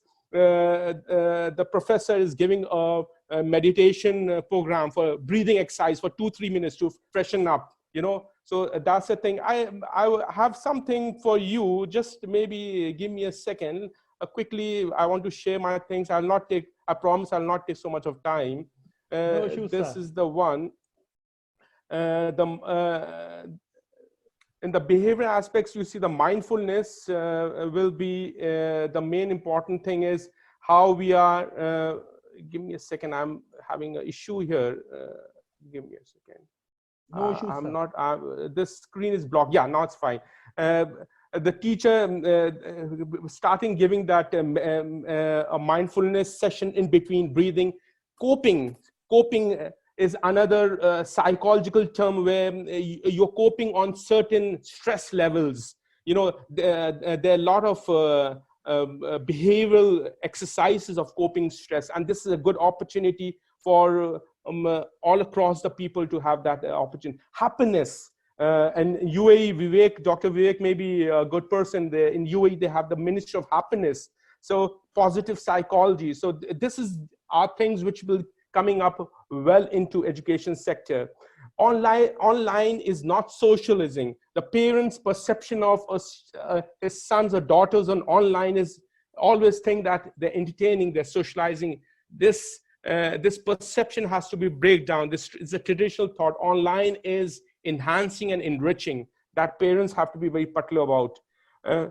Parents' involvement should be more intense with having these online pedagogies of teaching, right? And learners have a possibility of interacting and connecting to the communities, the blogs, the communities, and collaborating all across globe, the learners with having a student of geography, finding out all professors all across global students, researchers coming together. So these are really good opportunities. I take it as very good opportunities for doing things. So that's short and crisp. I want to talk about this thing. I hope I'm able to answer it. Thank you very much, Dr. Faridi. A question has come up from South Africa, from Rosaline. And the question is, how do you deal with underprivileged students who don't have access to basic resources? Many don't have a device, they don't have access to data, they don't have access to network. And I'm sure the story is not different so far as some areas of even developing countries are concerned. So Dr. Faridi would like to give your opinion on that. Yeah, I fully agree. These are the realities of things, and where if there's no opportunity for internet connection, henceforth that online will not be possible. But there's a frugal innovation which has taken place, is that how we are able to scale up. Again, the exponential growth will bring scale up. When you scale up things, the affordability goes down. The affordability will increase with the cost will reduce down. So I think especially these corporates, they should think about having these educational tools available. First thing, I think so. The second thing is there will be community online courses can be another opportunity where a lead teacher takes online classes on a scale basis instead of having personalized. So there will be hindrances, there will be hiccups, but at the end of the day, this online will be scaling up. Scaling up means affordability will increase. It will be easy for investors to invest into educational tools because see, these are all digital natives. They've been born with devices. We cannot keep them, the devices and these learners away. We teachers have not been, we are the old school teachers. We have never been, we got computers when I was doing my master's level. I never had that hands-on. So it's a time for these digital natives to explore themselves. And there's abundant opportunities. I think that way. There's always a good opportunity, and it had to be a collaborative approach of so many agencies coming together to make this happen.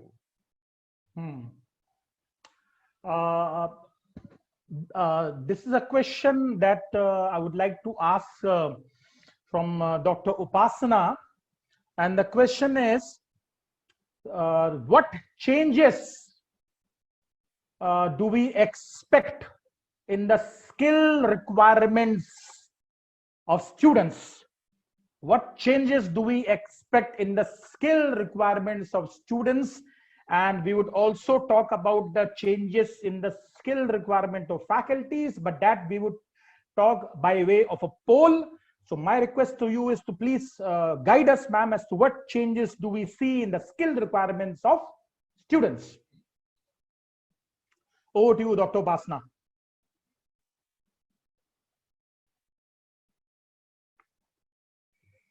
Okay, so thank you for that question. I have just summarized it into 8 points. Oh, that's a colorful screen. Sorry, so I didn't hear you. That's a colorful screen. We are waiting for the same. Right. Well, I've summarized it into 8 points based on my understanding from my working with students over the past 3 years. So the first one is students need guidance on moving into the online environment. Right now, we've moved them completely into an online environment without any training or anything like that. So I think students need to be trained, they need to be groomed for the online environment. And the first one is that they need to understand that in an online environment, they need to persist. There isn't somebody who's going to be there all the time, 24 hours a day, to assist them. For example, if they're having a technical issue, they need to try and try again, fail and try again. The second one is time management, and I think this has just been something that was standard for students who studied in the in the distance learning scenario previously, is you need to be able to manage your time. So if you're a working student, and now we have full-time students that are sitting at home that need to study, they need to manage their time in the day, otherwise they're not going to be able to complete their required syllabus. Then we have the normal communication skills, and communication in an online environment is very different. And I think Professor Cameron spoke about this earlier when he said he started getting text messages on a Saturday evening from students. So I think it's important for us to communicate with our students what the channels are that they can use to communicate with us, but it's equally as important to communicate with the students as to when we are available. And a common mistake which I made when I used to coordinate the first year classes, where we have 1,300 students across 2 campuses, was that as soon as a student would ask a query, I would respond, as long as I was awake. So if it got onto my phone, I would respond. And I started giving the students a signal that I was available 24 hours a day. And one day, one of the senior professors in my discipline said to me, be careful how you handle this. Because as soon as you start responding to students, and when you don't respond to them within 15 minutes or something, they're going to hound you over and over again.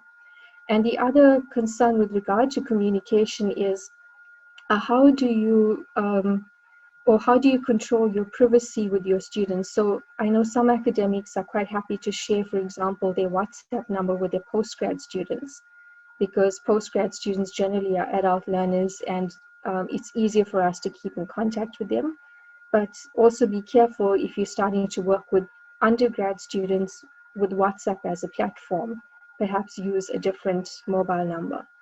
Okay, then the technical skills, students do need to have the basic technical skills.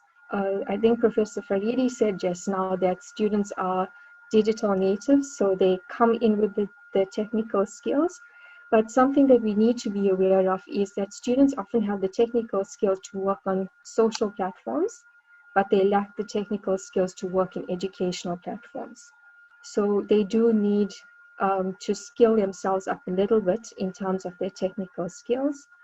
Reading and writing skills is as essential in an online environment as it is in a written environment.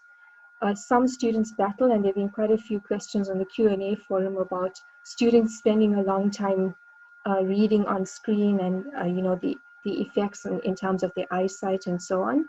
So I think we also need to be careful how we structure our online classes. So for example, when you are recording a PowerPoint presentation with audio and your typical lecture session is an hour long, you should break it up into smaller bits of, say, 20 minutes each, so that the student is not having to sit in front of the screen for 1 hour listening to you if they want to complete that lecture. Writing skills is just as important. Students need to be given guidelines as to how they can communicate in the online environment. If you're using a discussion forum, for example, you need to tell them what's acceptable, what's not acceptable. And I think also it needs to be monitored on a regular basis. Also, we have to be very careful when students start writing to us and it becomes colloquial and it starts becoming personal. We need to draw that line with the students so that they know there's still that supposed to be that respect between the educator and the student. Motivation and independence is something that doesn't come naturally to a lot of students. So they have to be told that in an fully online environment, motivation is really important. And we also need to start training them for independent thinking, because they are used to, in a face-to-face environment, being spoon-fed in terms of content. Very often students ask, so what's coming out in the exam, what is important? So they only want to learn what they need to pass rather than understanding the concepts. And the last one is we need to take cognizance of the study environment. So some students may not have a conducive environment in which they can study. We can guide them, for example, that they should go to maybe their local library once lockdown is over, or a place that's quiet when they're not going to be distracted. Also just advise them regarding keeping their cell phones away, not being distracted by other websites on the internet when they're studying. So it's a mind shift change for the student, and guidelines need to be, I think students need to be groomed for the online environment. So essentially, just to summarize, as one of the respondents in our study said, it has become very clear that face-to-face is no longer a prerequisite to learning, just from this move that we've made to online learning. So online learning or online teaching will be the new norm for both academics and for students. Many unprepared institutions had to transition almost overnight to the online environment, and many of them have actually lived up to that move with a lot of struggle.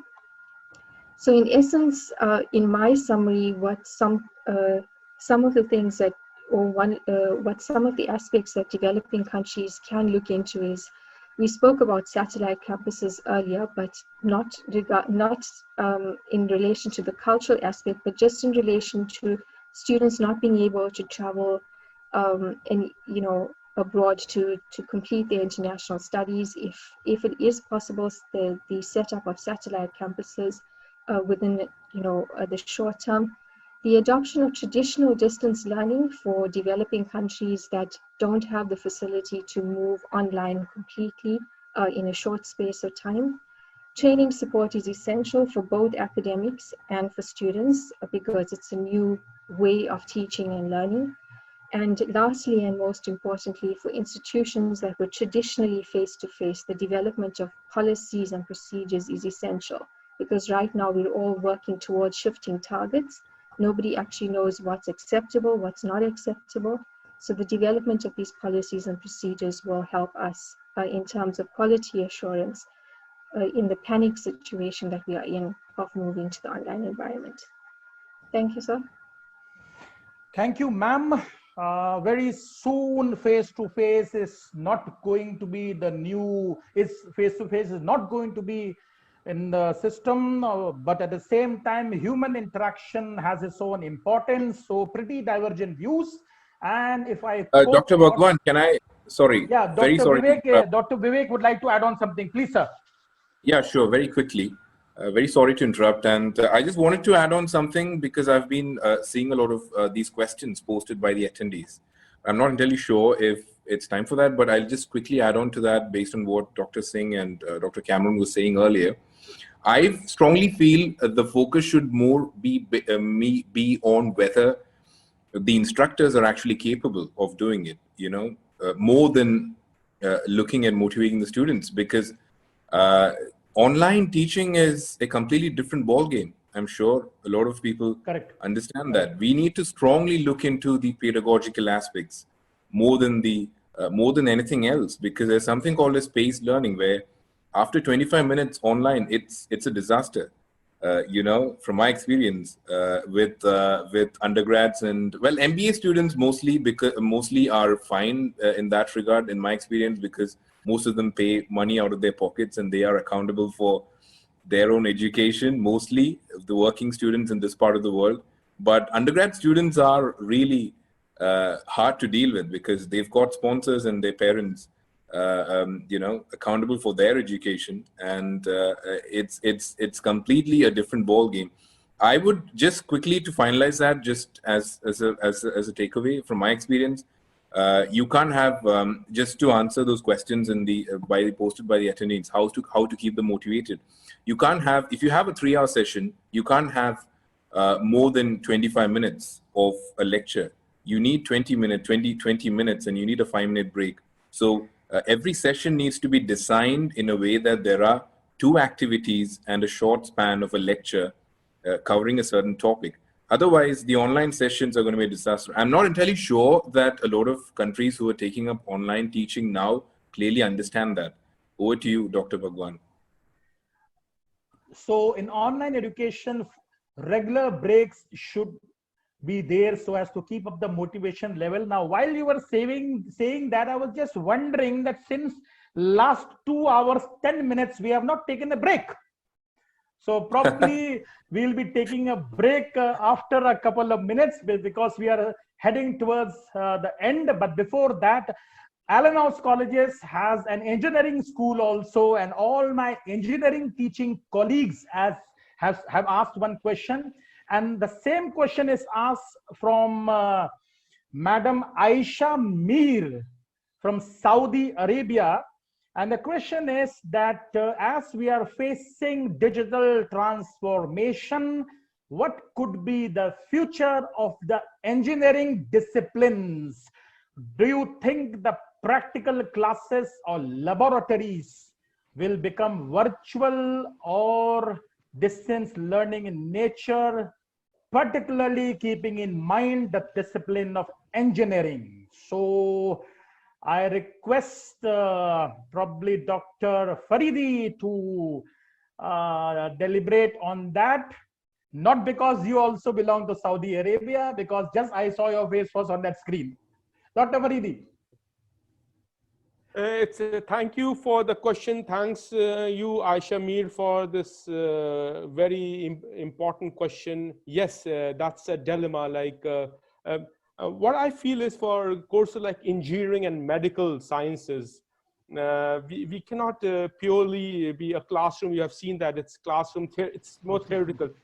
Engineering and medical is more hands-on training, and we need But what I differ is maybe we may not have the laboratories now. We will be having the real workplace to work upon. For example, an engineer who's into automobile engineering doing his, instead of taking to the laboratory, we should take him to a robotic place of a factory, of a car manufacturing company, and put him there for a few days or maybe a week or even a month also. See how he interacts and adapts to various tools and methodologies. So I'm seeing this changes. Immersive learning will take place also. There will be like anatomy for the students who are in medical sciences, have some softwares where they can have the dissection of a human body through that 3D or 4D concept. That softwares have been there, you know. But I fully agree that there should be a shift in putting into the laboratories. Another thing I just want to talk about is that from the faculty perspective, we need to have faculties who have been working in the workplace, morning working in the workplace, evening mentoring the students, you know.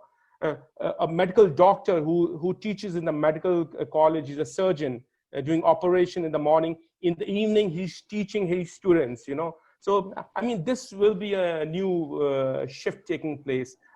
I'm not denying that lab will be extended. No, nothing of that. It will be a new thought process about how we have to make these students more applied. It's not purely on online basis, what I feel so. So but there has to be some phases in a program where they can have certain kind of hands-on training, and more hands-on training where the workplaces. That will be what the catch will be. Well, continuing from where you have left, Dr. Faridi, on the job training or on the spot or on-site training is one of the methods to train students. But I was just wondering as to this question has been asked amidst the current pandemic. So how can the norms of social distancing be followed while ensuring on-site learning of students, particularly engineering and medical students? So would you like to add on something to that, sir? Yeah, so for sure, health is the priority as of now. We have to abide to the rules and regulation of that particular country or that particular city. So I don't think so. But health is a priority as of now. So for social distancing is a priority. So there's no ifs and buts for that. So we can't have anything like that's what I feel about. And all the panelists and attendees would recall that in one of the poll questions, majority of the participants have said that the norms of social distancing will be followed, but not on a sustainable basis. So that answer leaves us with several questions, which we will leave upon the imminent future. I request the system admin to please launch the next poll, which is a very interesting one. And attendees, the next poll has multiple answers. So you can choose multiple answers in the next poll. I request the system admin, the poll has started. Which of the following skills should students possess to move to online learning? Persistence, independence, motivation, communication skills, time management, technical skills, reading skills, or writing skills.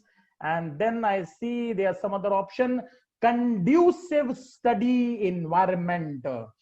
Now, conducive study environment, particularly when you are confined within the boundaries of your house. So this option becomes pertinent whether the home environment is, in most likelihood, it's going to be the home environment in online education. Would it be able to be to prove to be a conducive study environment? So till that time, the poll is taking place, I would ask another question, probably one of the last questions, to Professor Cameron, who is there from Sweden, and he was sharing yesterday that it's pretty cool in Sweden. So Professor Cameron, what would be the impact on the employment prospects of students? This is one of the questions that has been asked in the question answer segment. What would be the impact on the employment prospects of students? And the most important thing, what is the way forward? Over to you, Professor Cameron. Well, I mean, we have to look at what the companies and corporations, or the entrepreneurs, they're looking for. What they're looking for is not a diploma really, or a degree. Let me give you an example. A few years ago, I was doing a training for Stanley Black & Decker back in China. It was 5,000. It was one of the subsidiaries in Suzhou, over 5,000 employees. And so I was talking to the managing director, and he said, Cameron, what we do, we actually, when we hire students, we don't look at their degrees or marks or anything like that.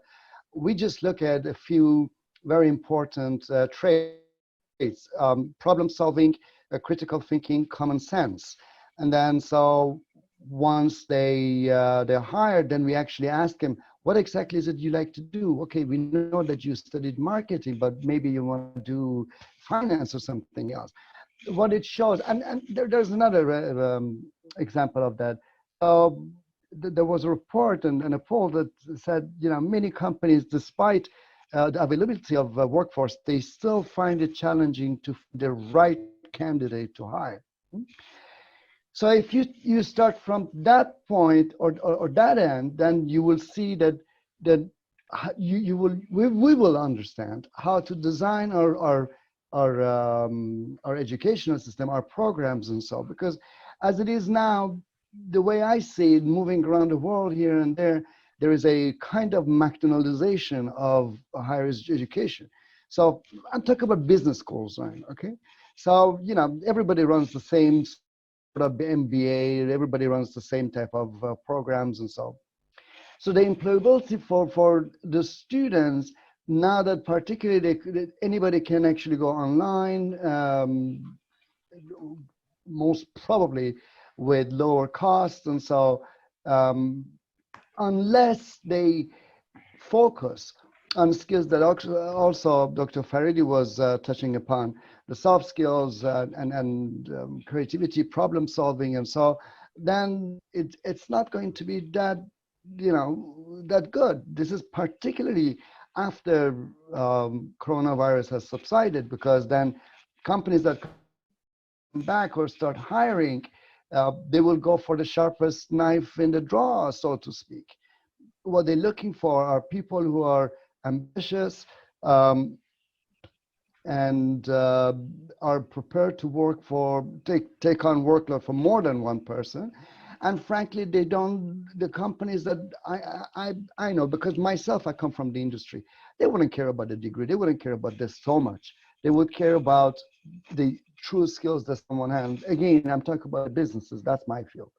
So if I would, for instance, start a company, and let's say within IT, if somebody came to me with special set of skills that would suit my purpose, and then somebody would come with a degree, I would, and the first person wouldn't have a degree, I would actually take the first person. And there's a very interesting kind of enlightening in a movie called Will Hunting, I think it's called. So you have this young man who is Good Will Hunting. Thank you, with Damon, right? And so he's at the bar, and comes a Ivy League student trying to brag or embarrass his friends. So he comes and say, you've done so much money in this institution, you get a degree, well, you could get the entire knowledge for $1.50 at a library. So what are the prospects? Students must understand that, just as somebody said, memorizing text and so it just doesn't cut it. In China, it did for a while. You know, when you come to Chinese university where I was teaching, in fact, as an instructor, as a lecturer, you would be criticized if you didn't follow the textbook exactly. And if your exams were not exact, if you would if you would teach them or try to train them in critical thinking, they would be dissatisfied, they would be unhappy, right? But again, and this is something that universities must understand. I believe, I mean, it's not that I have a crystal ball, but I think in the future, there will be smaller institutions that are going to be like boutique universities that actually fully interact with the students, and, you know, people are going to have to pay an arm and a leg.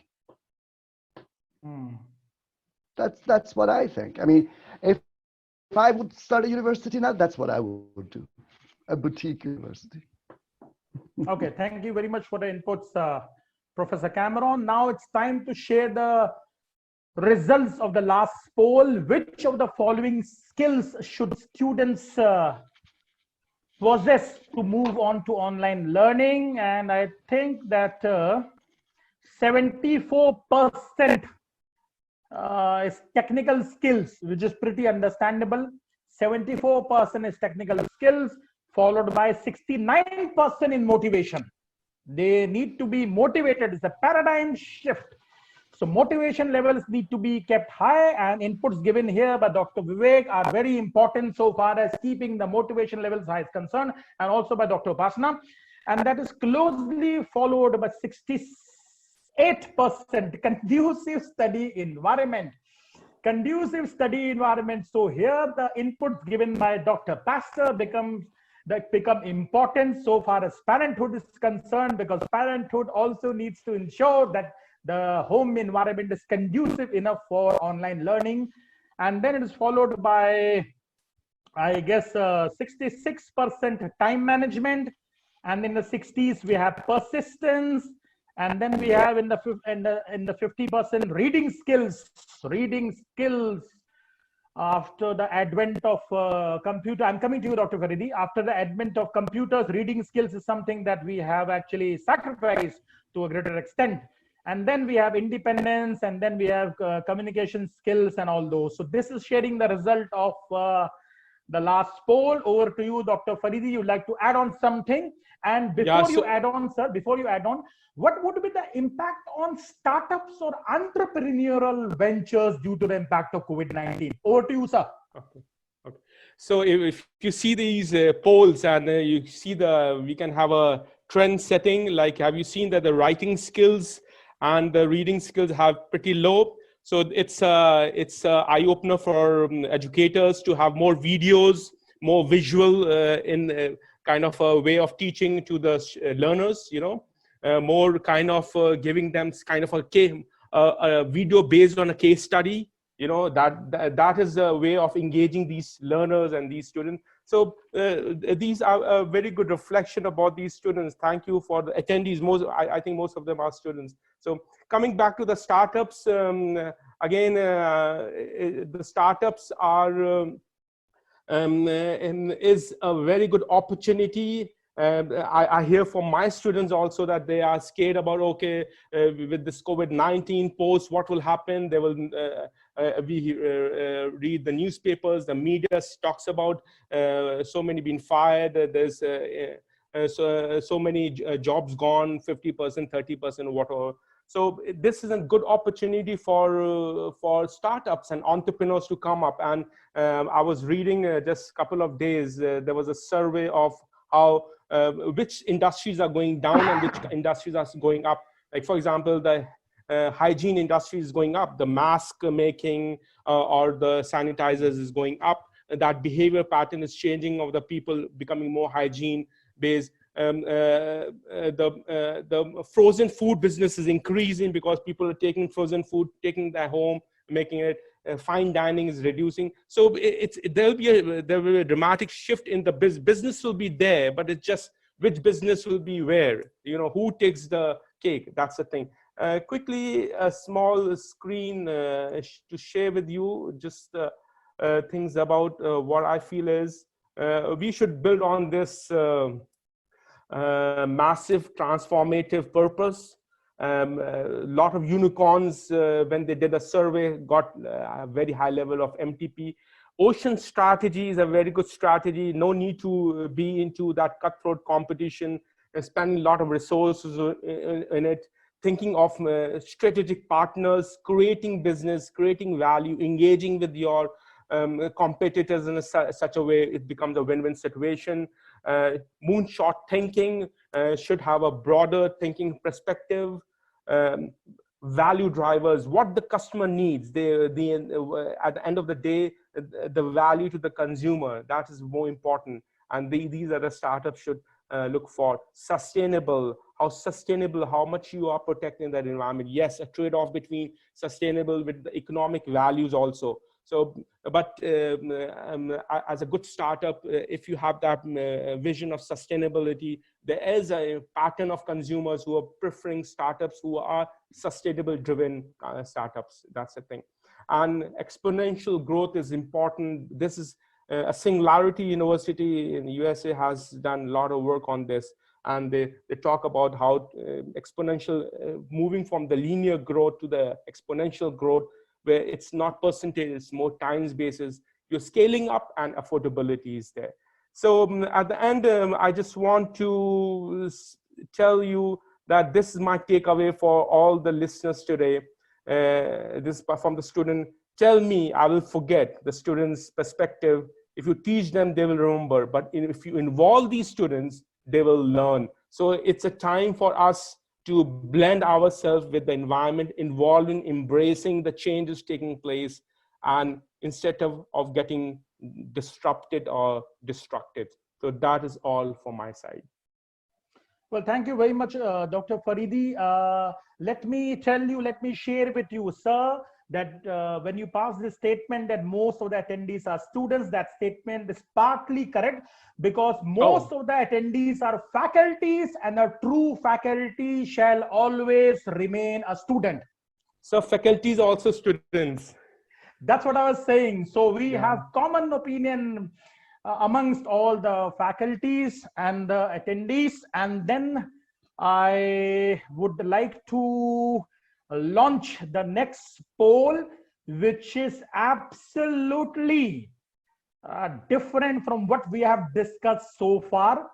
This poll has been incorporated in the session as a break, as a surprising break, and I request the system admin to launch this poll, which is not at all related to the impact of COVID-19. So I request my system admin, Anand Tiwari, to please launch the next poll, which carries multiple options.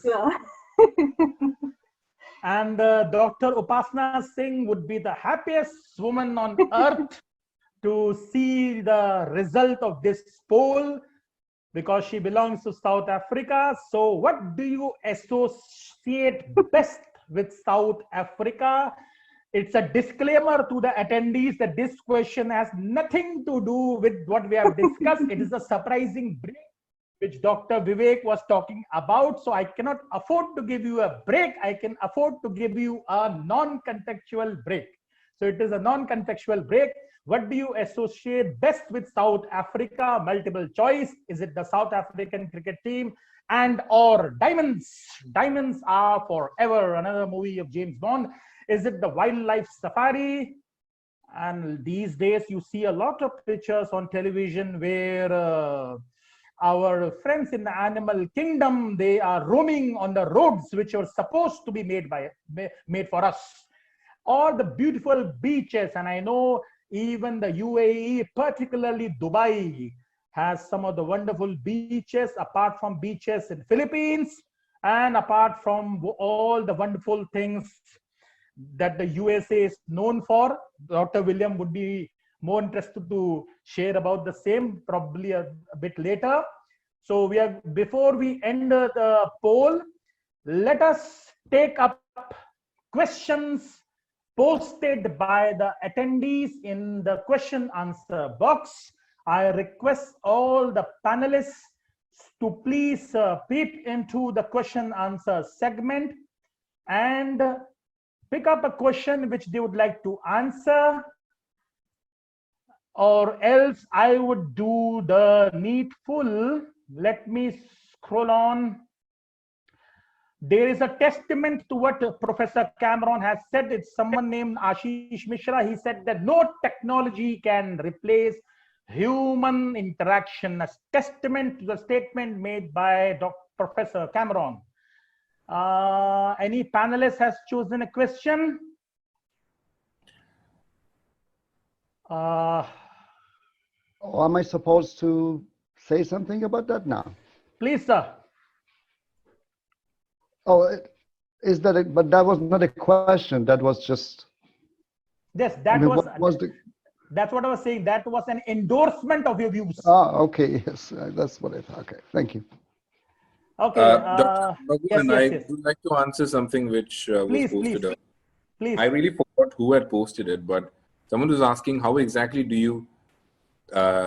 you keep the attention and deliver what you want to deliver online, because they hadn't done it before. I forgot who was asking that.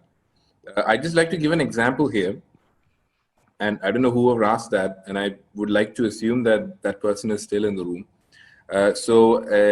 Like, just to keep it very short, this is from my experience. So for example, operations management, and I did it two ways. And when I introduced it and I understood the second way works best online. So what is operations management? The first time I did it online, I like how 95% of we academics, what we introduce a subject is just define the subject. And that might work well on site when you're physically present. I feel you can tell, you can say that it's a transformative process which takes you from the inputs to the outputs, which involves raw materials and suppliers. So you have a whole bunch of technicalities involved there, which doesn't work well online.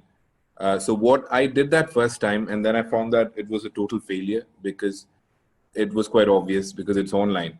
But the second time what we did is we showed the students a picture of a cheesecake, okay? And we tried to generate a discussion around a cheesecake, eventually getting to the idea of making them explain how to bake a cheesecake. So they have the raw materials and they have the transformative process, which is baking.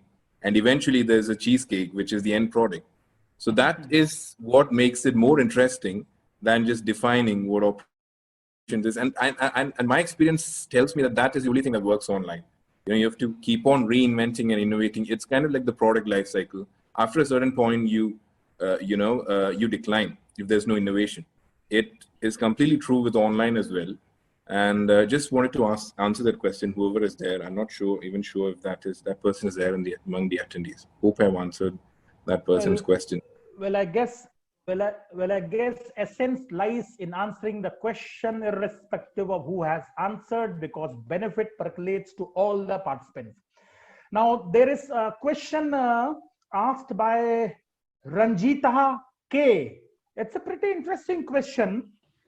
In fact, I would request Dr. William to answer it. The question is, the crux of the question is that when online teaching is the new normal, so is it that in the online teaching framework, branding shifts from the institution to the instructor? In other words, online teaching gives more name and fame and branding to the instructor rather than the institution.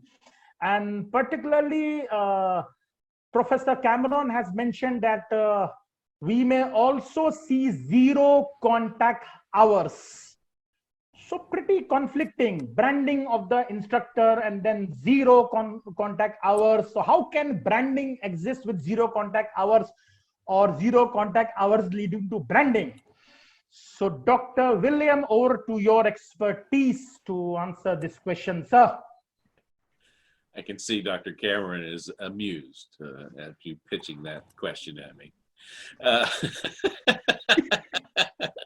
So, okay, so let's see if I can continue to amuse. I think we put we spend too much time talking about IT, or instructional design, or the fact is, and Vivek hit on this, good teachers will emerge. Good, when he's talking about how do I teach ops in an online environment, and he's struggling, he's reaching out, and good teachers will do that. All right, they will try to find a way to reach their audience. And so we're what, 6 talking heads on this, 7 talking heads, and I have no idea whether we're reaching our audience or not. I would say that in terms of a webinar, this is a great format, but in terms of teaching a class, this is soul killing. And so what a good teacher will say, how can I pull that passion? How can I get those students around this subject matter that I personally am passionate about? I mean, I hate op management. I just want to kill myself. I just want to jump up on a roof when someone starts. But when Vivek is talking about how do you make a cheesecake? Oh, well, okay, yeah, okay, I can get into that. I can get excited about that, and he can teach me about ops management because he's going to use cheesecake as a foil. Now, in terms of branding, universities live and die on their brands, okay? I mean, if I have a Harvard MBA, I'm branded Harvard MBA. But I've been in enough companies to know that a Harvard MBA doesn't mean squat in terms of actually getting something done. I mean, in fact, honestly, I consider it a detriment, an obstacle, because but whether you brand an institution or not is going to depend upon the credibility and recognition of that institution. I could start up William Painter University. You know who's going to come to it? Vivek wouldn't even come to it, and he likes me. It has to have some credibility and some international recognition for that brand to survive. Now, in terms of individual professors, I think this is an absolutely wonderful opportunity for individual professors to create channels. Have you watched any of these YouTubers, these content creators? Yeah. All right, on you. Oh my, how do they? Who watches this? Well, a lot of people watch it. Okay, a lot of people watch it. And my son's 12 years old, and he can just tick them off, oh, so-and-so, and this guy, and this guy, and this guy, and it's, he watches them play video games. And these people are wealthy, okay? They are wealthy because they monetize their content. And I'm looking at these idiots. I think they're idiots. And they are making money hand over fist. They have branding. They have self-branding. They're not associated with any institutions or any universities. And they have huge following. What do they call influencers? Influencers. Watching somebody unpack a cell phone. And people watch that stuff. Well, why? We are failing. Okay, because we know what the content is. We know, we are passionate about it. And if we can't do a better job than some 30-year-old who is unpacking an iPhone with a million followers, we are failing. All right, we are failing. And so I think that we as good teachers, as passionate teachers, we need to be reaching out and forget about the branding of the institution. That's always going to be there. There's always going to be a Harvard. There's always going to be an MIT. There's always going to be a Sorbonne or an Oxford or a Cambridge. Their brands are just their brands.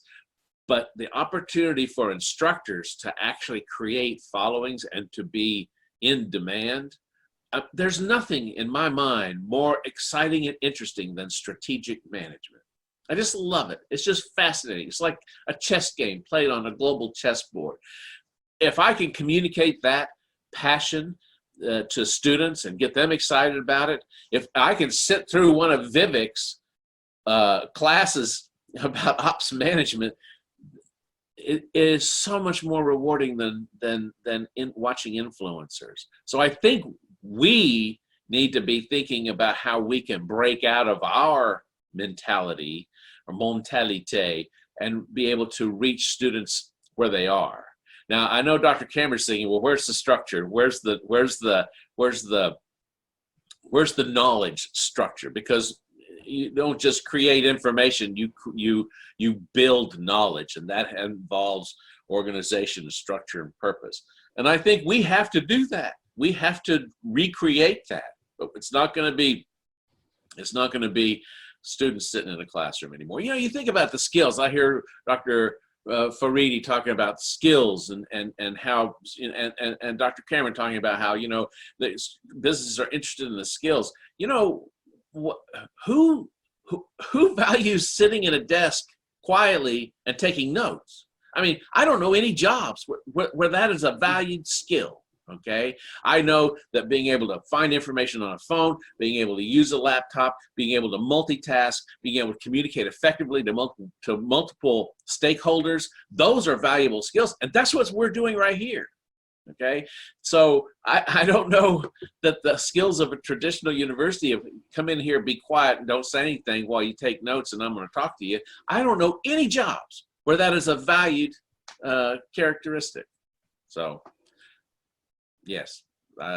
Okay. So there you go. That's my opinion. There's a question that has come up to my mind. I think someone has to add on. Professor Cameron, you want to add on something?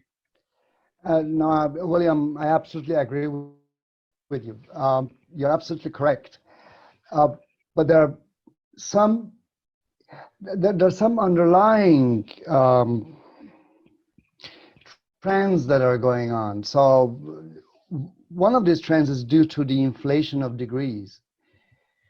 So, you know, if you look at the job markets, for instance, today, you know, young people need to have a bachelor degree to job at McDonald's, for instance, right? What I'm trying to allude to is that, you know, the education, the classical education, traditional education, classroom education that we talk about, probably this is going to be for, you know, future leaders, because much of the mundane work will be automated anyway. Now, I'm not contradicting myself saying that, you know, people need skills, and I'm not contradicting you either. I mean, I'm not insisting on having structure on these YouTubers and so on and so forth. But what I'm saying is that before we declare the traditional higher education dead, or actually hasten it by, you know, this digital kind of spiritual digital migration, almost, I would say, maybe we should actually not, you know, throw it away. Maybe we should find solutions to keep it alive. Maybe the problem is not that you know, these degrees are becoming kind of worthless, to be honest with you.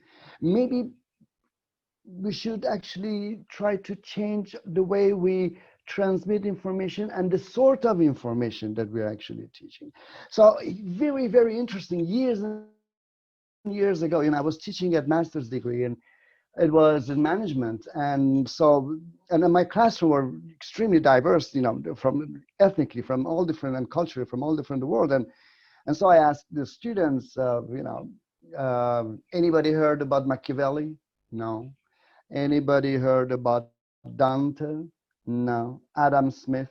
No. Virgil? No. Plato? No. And, you know, I said, and I asked myself, well, I told them, I said, how? You guys are at the master level. Soon you're going to go, you know, be graduated. Soon you are going to be boss over a number of people, and you have no clue about the entire Western management, you know, philosophy and the. So what I'm trying to say is maybe we are teaching the wrong things. What we are teaching at this is where the universities are going wrong. I mean, it's so disconnected. You know, the students don't understand that accounting and marketing and the procurement, they're all connected. So I think, Dean, I'm not against going through all the way with digitalization or half the way. I'm saying that let's look at what we are doing. Let's invent us without destroying it. I don't believe in revolution. I don't believe in deconstructing things and then reconstructing. It's like breaking a toy to, why? This is my argument. Okay. This is my 2 cents. This whole thing. Okay. My a last question to Dr. Pastor. This question has come up in the question and answer segment, and a very important question.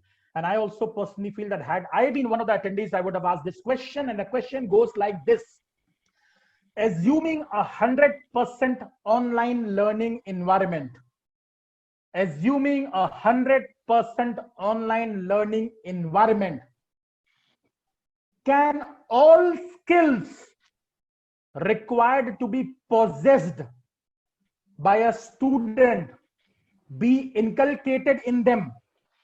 Assuming 100% online learning environment, can all the desired skills in a student, in a pass out, in a graduate, be inculcated through the online medium? Dr. Pastor. Oh, yes. Thank you, Dr. Jagwani. Well, as I have mentioned a while ago, in higher education, especially with these millennial students, I think they could easily adopt the new technology that their university or institution may that their institution may implement nowadays. Why? Because in my presentation, in my data that I have presented in my first speech, that in the Philippines, here in the Philippines, 70 million of the people out of 108 million have this, what we call the access to the internet connection. 50.8 million have cell phone or mobile phone or smartphone. Now, the only problem that we are encountering right now is the internet connectivity or the speed. So therefore, under the project of our government, under the DICT, they have to increase the bandwidth or the speed of the internet connection so that whenever we implement the online learning, even especially blended learning, we can be able to work out and maintain the efficiency and effectiveness of learning. So, in other words, here in the Philippines, I think we could be able to work out in the higher education. The only challenge that we are encountering right now maybe is on the basic education. Therefore, my recommendation or my suggestion, I have mentioned 4, it could be the national television could be used in terms of providing all this technology and schedule the teaching on the TV while the students are at home, providing some distance learning using those resources like e-books. And actually, we have here some publishers in the Philippines that are working with the partnership with Department of Education, the Globe, and some publishers to develop some e-books so that these materials can be used and can be brought by the students at home. So therefore, this is what we call the multimodal approach. So we are trying to, the Department of Education is trying to train the staff, the teachers, and transforming to the new normal. Because I believe that nowadays it would be the setup here. in our country, in the Philippines, the online learning. So I do not know exactly what the practices would be in other countries in the world, the first world or the second world countries in the world. But here in the Philippines, the government is doing its best to start doing that transformation from the traditional learning to online learning. So in our university, in my university, we might be able to work out some content management system, because we believe that in this platform, we can at the same time teach, manage, create, upload, assess student progress, store resources, host online training courses, manage academic planning, facilitate direct communication with students and teachers. We can also host learning forums, generate reports of the program, even tracking of students, and provide revisions of activities, training exercises, creating of links for around the web, and so that the students can access it. And last but not the least, we could be able to manage the course subscriptions. So in this way, aside from the, we have identified in my college, like in College of Computer Studies, we are going to adopt, aside from the LMS for the general education subject, we also have the learning management system platform exclusively for programming or software engineering. I can identify one, for example, the programming for Java. No? Programming using Java tool. We can use Scholera, or even we can use SCORM for PHP, SCORM for Java, SCORM for C# technology, .NET technology. We can use also Blackboard Learn and Analyst for Java programming. So those are example of the platform that we can be able to consider, so that we can maximize the capability and not to consider that our students can be left behind this technology nowadays. So in the higher education, I think it's not really a big challenge, but what I was mentioned about is in the basic education. Yeah, I think that's all, Dr. Sir. Thank you very much, Dr. Pastor. Thank you very much. And we are really happy to note that the way the government of Philippines is tackling with the situation. And I am particularly happy to note that, just sharing with all the attendees, that my place of birth has been the Philippines. So I'm really happy to note the changes taking place in the country where I took birth. With this, we end this webinar. But before we end this webinar, I would like to ask Dr. Upasana Gitanjali Singh as to what did she find as a result of the last poll dedicated to South Africa. So Dr. Singh, I will not be sharing the result. You would be doing the honors as to what the attendees have found the most relatable thing when they think of South Africa. Over to you, Dr. Upasana. Thank you, sir. I was a bit surprised. I would have thought that the South African cricket team would have been the best association with the attendees. But nevertheless, the second one is the wildlife safaris. I just want to clear some misconceptions for a lot of people who live in India who believe that elephants walk on our streets in South Africa. They don't. Okay, so I had that question from a student when I first delivered a guest lecture in India, and he asked, do elephants walk in streets in South Africa?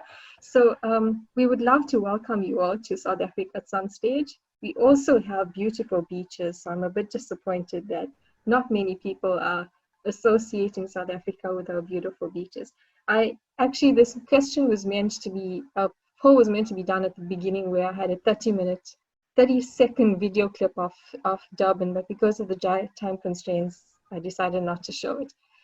So thank you for having me, sir. Thank you to all the esteemed panelists. It was a great opportunity to be here, especially more being the only female on the panel. I feel quite We are privileged. We are privileged, ma'am. And Uh, if you could enjoy the pun, then you said you were supposed to ask this question in the beginning, but perhaps it was asked in the end. So every end is a new beginning. And why did most of the attendees like wildlife sanctuary? Because another pun is human beings are social animals. Yes, of So course. thank you very much, all the panelists. And if I see the time, if I'm not wrong, it is Indian Standard Time, 8:30 p.m. We started around 3 hours before. 3 hours long webinar. I never attended in my life. Forget about moderating the same. So thank you very much for the wonderful inputs given by all the panel members. And before I end and hand over the proceedings to another lady amongst us, Madam Priyanka Antarvedi, the Assistant Professor and PDB Trainer of Allenhouse Business School. Before I hand over the session to her, there was a question which was not asked by any of the attendees, and I am asking on their behalf, and I'm answering also on their behalf, that amongst the panelists, why isn't there a panelist representing India? So this leads the way to the next webinar. Our next webinar is going to have panelists from different regions and parts of India. So it is going to be a dedicated national webinar, impact of COVID-19 on Indian education sector and the way forward. India is a big country and we do not have dearth of accomplished academicians.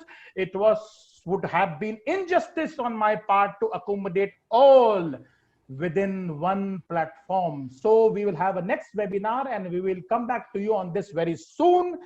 And most of the questions and answers, there are around 88 questions posted on the question and answer. Most of them have been answered and some have not been answered. We are going to give you answers to the questions asked by you after the webinar ends by way of our reply on your email or whatever system we adopt, so that pertinent questions do not go unanswered. Over to you, Madam Priyanka Antarvedi, Assistant Professor and PDB Trainer of Allenhouse Business School. Thank you so much, sir. Actually, we owe our sincere thanks to all the panelists for giving us insights into how COVID-19 has been impacting education sector across the globe and what can be the way forward. And I am sure that the participants must have been benefited by the value additive deliberations during the webinar. And I request the participants to please go give us your feedback by visiting the Google form link appearing in the chat box of your Zoom screen. If we can all visit that. And I now invite our campus director of Allenhouse Colleges, Dr. Bhagwan Jagwani, for your closing remarks. Sir. My closing remarks would be soliciting closing remarks from each one of the panelists with a small request to be crisp and precise. First, Dr. Faridi. At the end of this webinar, I can just give the last, the lesson learned is the role of teacher will be more stronger. They have to be more adaptive, more agile, and they will be very important persona in the society. And that is what with the coming of technology will not eradicate teachers, but in fact they will have a new role to play, and that is what I say. So keep doing the good work, the educators, learners, be enthusiastic, and let's make this world a happy place. Thank you very much, Dr. Bhagwan, for giving this opportunity. Thank you, sir. Professor Cameron, your closing remarks in a very interesting manner in which you have been sharing your wisdom with us.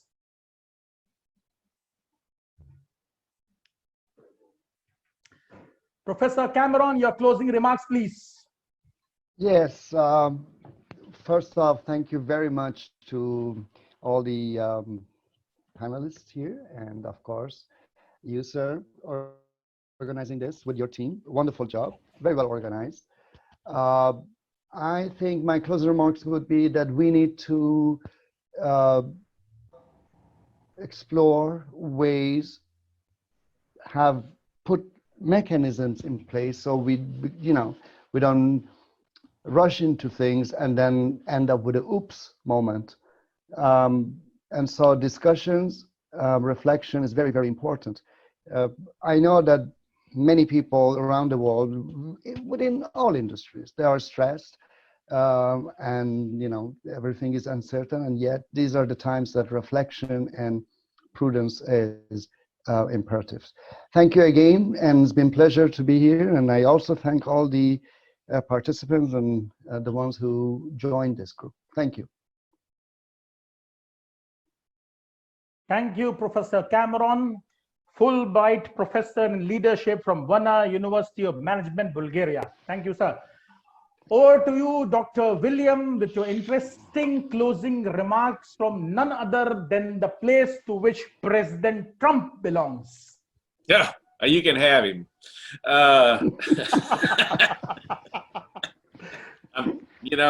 Anytime you want him, it's a free country. Just take him. No, I want to just leave on an optimistic note. People hunger for knowledge and hunger for education, and they will find a way. Just like life finds a way and water finds a way, we will find a way to get around this virus and to be able to continue to learn and share and collaborate and develop and create. This has been just a wonderful experience for me to get to meet people I've never met before, would never meet before, and I hope to maintain some kind of contact with. And that is the key to thriving in an educational environment. We say, well, where are the people? Well, here we are. We're right here. And so using IT to connect, to maintain relations, to collaborate. I think that's our big takeaway, is that in spite of this virus, which is so deadly, so oppressive, here we are, here we are doing this thing. So I think you should be optimistic. Nobody likes change for themselves. They always like it for everybody else. They don't like it for themselves. So, it's going to be full of change. So, buckle up, Buttercup. It's going to be an interesting ride.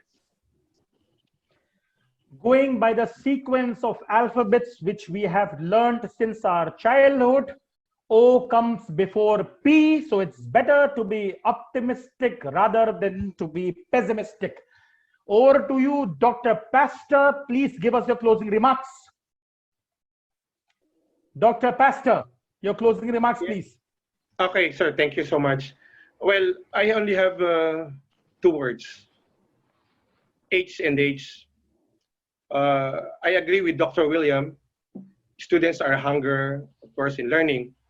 The first H is let's have the sense of being a human and the sense of humility. Because nowadays, we as educator or educationist, we will mold these students. We will lift up these students to become a great character building individual. So let's make some sacrifice at this time, and the sense of humility would be applied so that these students can become a real leader in the future. And because of that, I would like to thank you, Dr. Jagwani, Dr. Cameron, Dr. Faridi, Dr. William, Dr. Vivek, Dr. Singh, and Dr. Priyanka for a great opportunity to be with you and to have some fruitful discussions with you. And of course, to the organizer, the Allenhouse Institute of Technology. I take this great pride and honor to see you all at the first time here. Thank you so much, sir. Thank you very, very much, Dr. Pastor. No matter what is the longevity of a crisis, humanity always prevails. Now, Dr. Upasana Singh, it's a saying that the first impression is the last impression, but I believe that the last impression should be the lasting one. So over to you for your closing remarks. So I've already given my thanks, but thank you to everybody who has given me the opportunity to participate today, and namaste to everyone. As Dr. William has said, it's been a great opportunity to be able to collaborate with people internationally, and I think COVID-19, despite all the health issues and risks associated with it, has been a great unifying factor and a great equalizing factor. So maybe we can focus on the positive aspects that have come from COVID-19 and keep up the collaboration and the enthusiasm to helping our students towards a better education. Thank you, sir. Thank you very much, ma'am.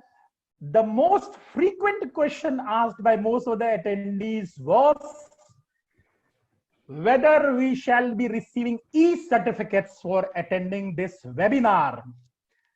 So the least of the least thing that we can do to honor the most patience exhibited by you is by way of an e-certificate, and that goes without saying. So an e-certificate shall be shared with all of you on your mail IDs. And thank you very much all the panelists and all the attendees, and from the side of, on behalf of Allenhouse colleges, the entire management of Allenhouse colleges.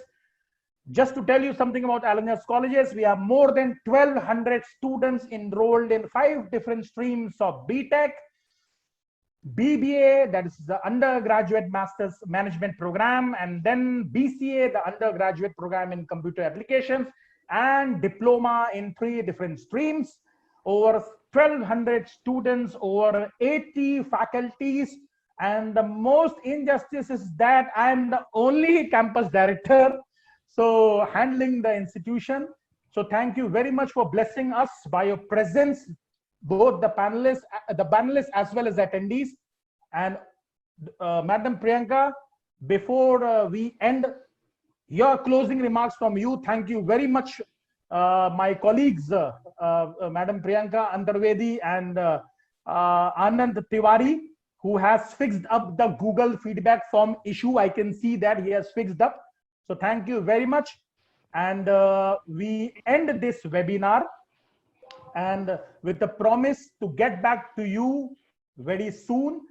And if the panelists want to share their contact coordinates with the attendees, they can do that, so that in the chat box, so that we can, before we end, the attendees can continue their value additive conversation with you in the imminent future. So Over I to would you, like to, Madam Priyanka. so I would like to invite Dr. Vivek also for his closing remarks. So yes, yes. How can I forget that? Dr. Vivek, please pardon me. I was carried over by the closing remarks coming in from Saudi Arabia, Sweden, my birthplace, Philippines, and the inevitable United States of America. How can I forget the United Arab Emirates? So Dr. Vivek, over to you for your closing remarks. Thank you, Dr. Bhagwan. I think, you've already forgotten UAE, So probably next time. With a promise to come back. I remember the dialogue of Arnold Schwarzenegger, I'll be back. Next time, I can't promise any hospitality when you're here, Dr. Bhagwan. Yes, I've enjoyed your hospitality. I enjoyed your hospitality there. Just kidding. Right. So thank you very much. And I'll just keep it short. Dr. Bhagwan, it was a very well organized webinar. After COVID has started, I've been getting a chance to attend a lot of webinars, and I feel this is one of the best organized, very well organized. Congrats, Dr. Bhagwan and Priyanka, and I forgot the other gentleman's name here. Anand, which means happiness in English. Yes, Anand. Congrats to you as well. Very well organized. So, yeah, I'm in Dr. Faridi, Dr. Cameron, Dr. William, and Dr. Pastor, and Dr. Singh as well. Pleasure to get to know you guys, and it was a very stimulating discussion that we've had. And we always need to keep on learning, unlearning, and relearning. So, I hope COVID gives us a chance to do that. Just looking at the positives. So thanks a lot and have a great day. I'm out, Dr. Bhagwan. Thank you. Thank you very much, Dr. Vivek Mohan, for your encouraging closing remarks. Just to share about the attendees, we had participants from different, in almost the entire India, Nepal, Bhutan, South Africa, Saudi Arabia, the UAE, and one participant from Singapore too. So that's the reach of an e-webinar. That's the reach of e-interaction. So thank you very much, all the participants, for encouraging participation during the polls, as well as by way of asking wonderful questions. Over to you, Madam Priyanka. Okay, thank you, sir. With this, we come to the end of this wonderful discussion with the bright hope that to start with a new beginning in education, exploring new horizons. At the very outset, I would like to thank our esteemed panelists, Dr. William Painter, Dr. Cameron A. Batmanghlich, Dr. Mohammad Rishad Faridi, Dr. Pastor Arguelles Jr., Dr. Vivek Mohan, and Dr. Upasana Singh for their enriching inputs and words of wisdom. They have really made us understand in a lucid style as to what's happening around the globe so far as education and related sectors are concerned. I would also like to mention our gratitude towards our director, Dr. Bhagwan Jagwani, without whom an event of such intellectual dimensions would not have been possible. And special thanks to the attendees for sparing their valuable time and enhancing the value of this webinar through their thoughtful questions. And on behalf of Allenhouse colleges, I thank once again each and every one of you. Thank you. Thank you. Bye-bye. Good night, everyone. Good night. Good night. Thank you. Bye-bye. Bye. Bye. Thank you and good night. Goodbye. Good night. Good night. Good night. Bye. Bye. Bye-bye.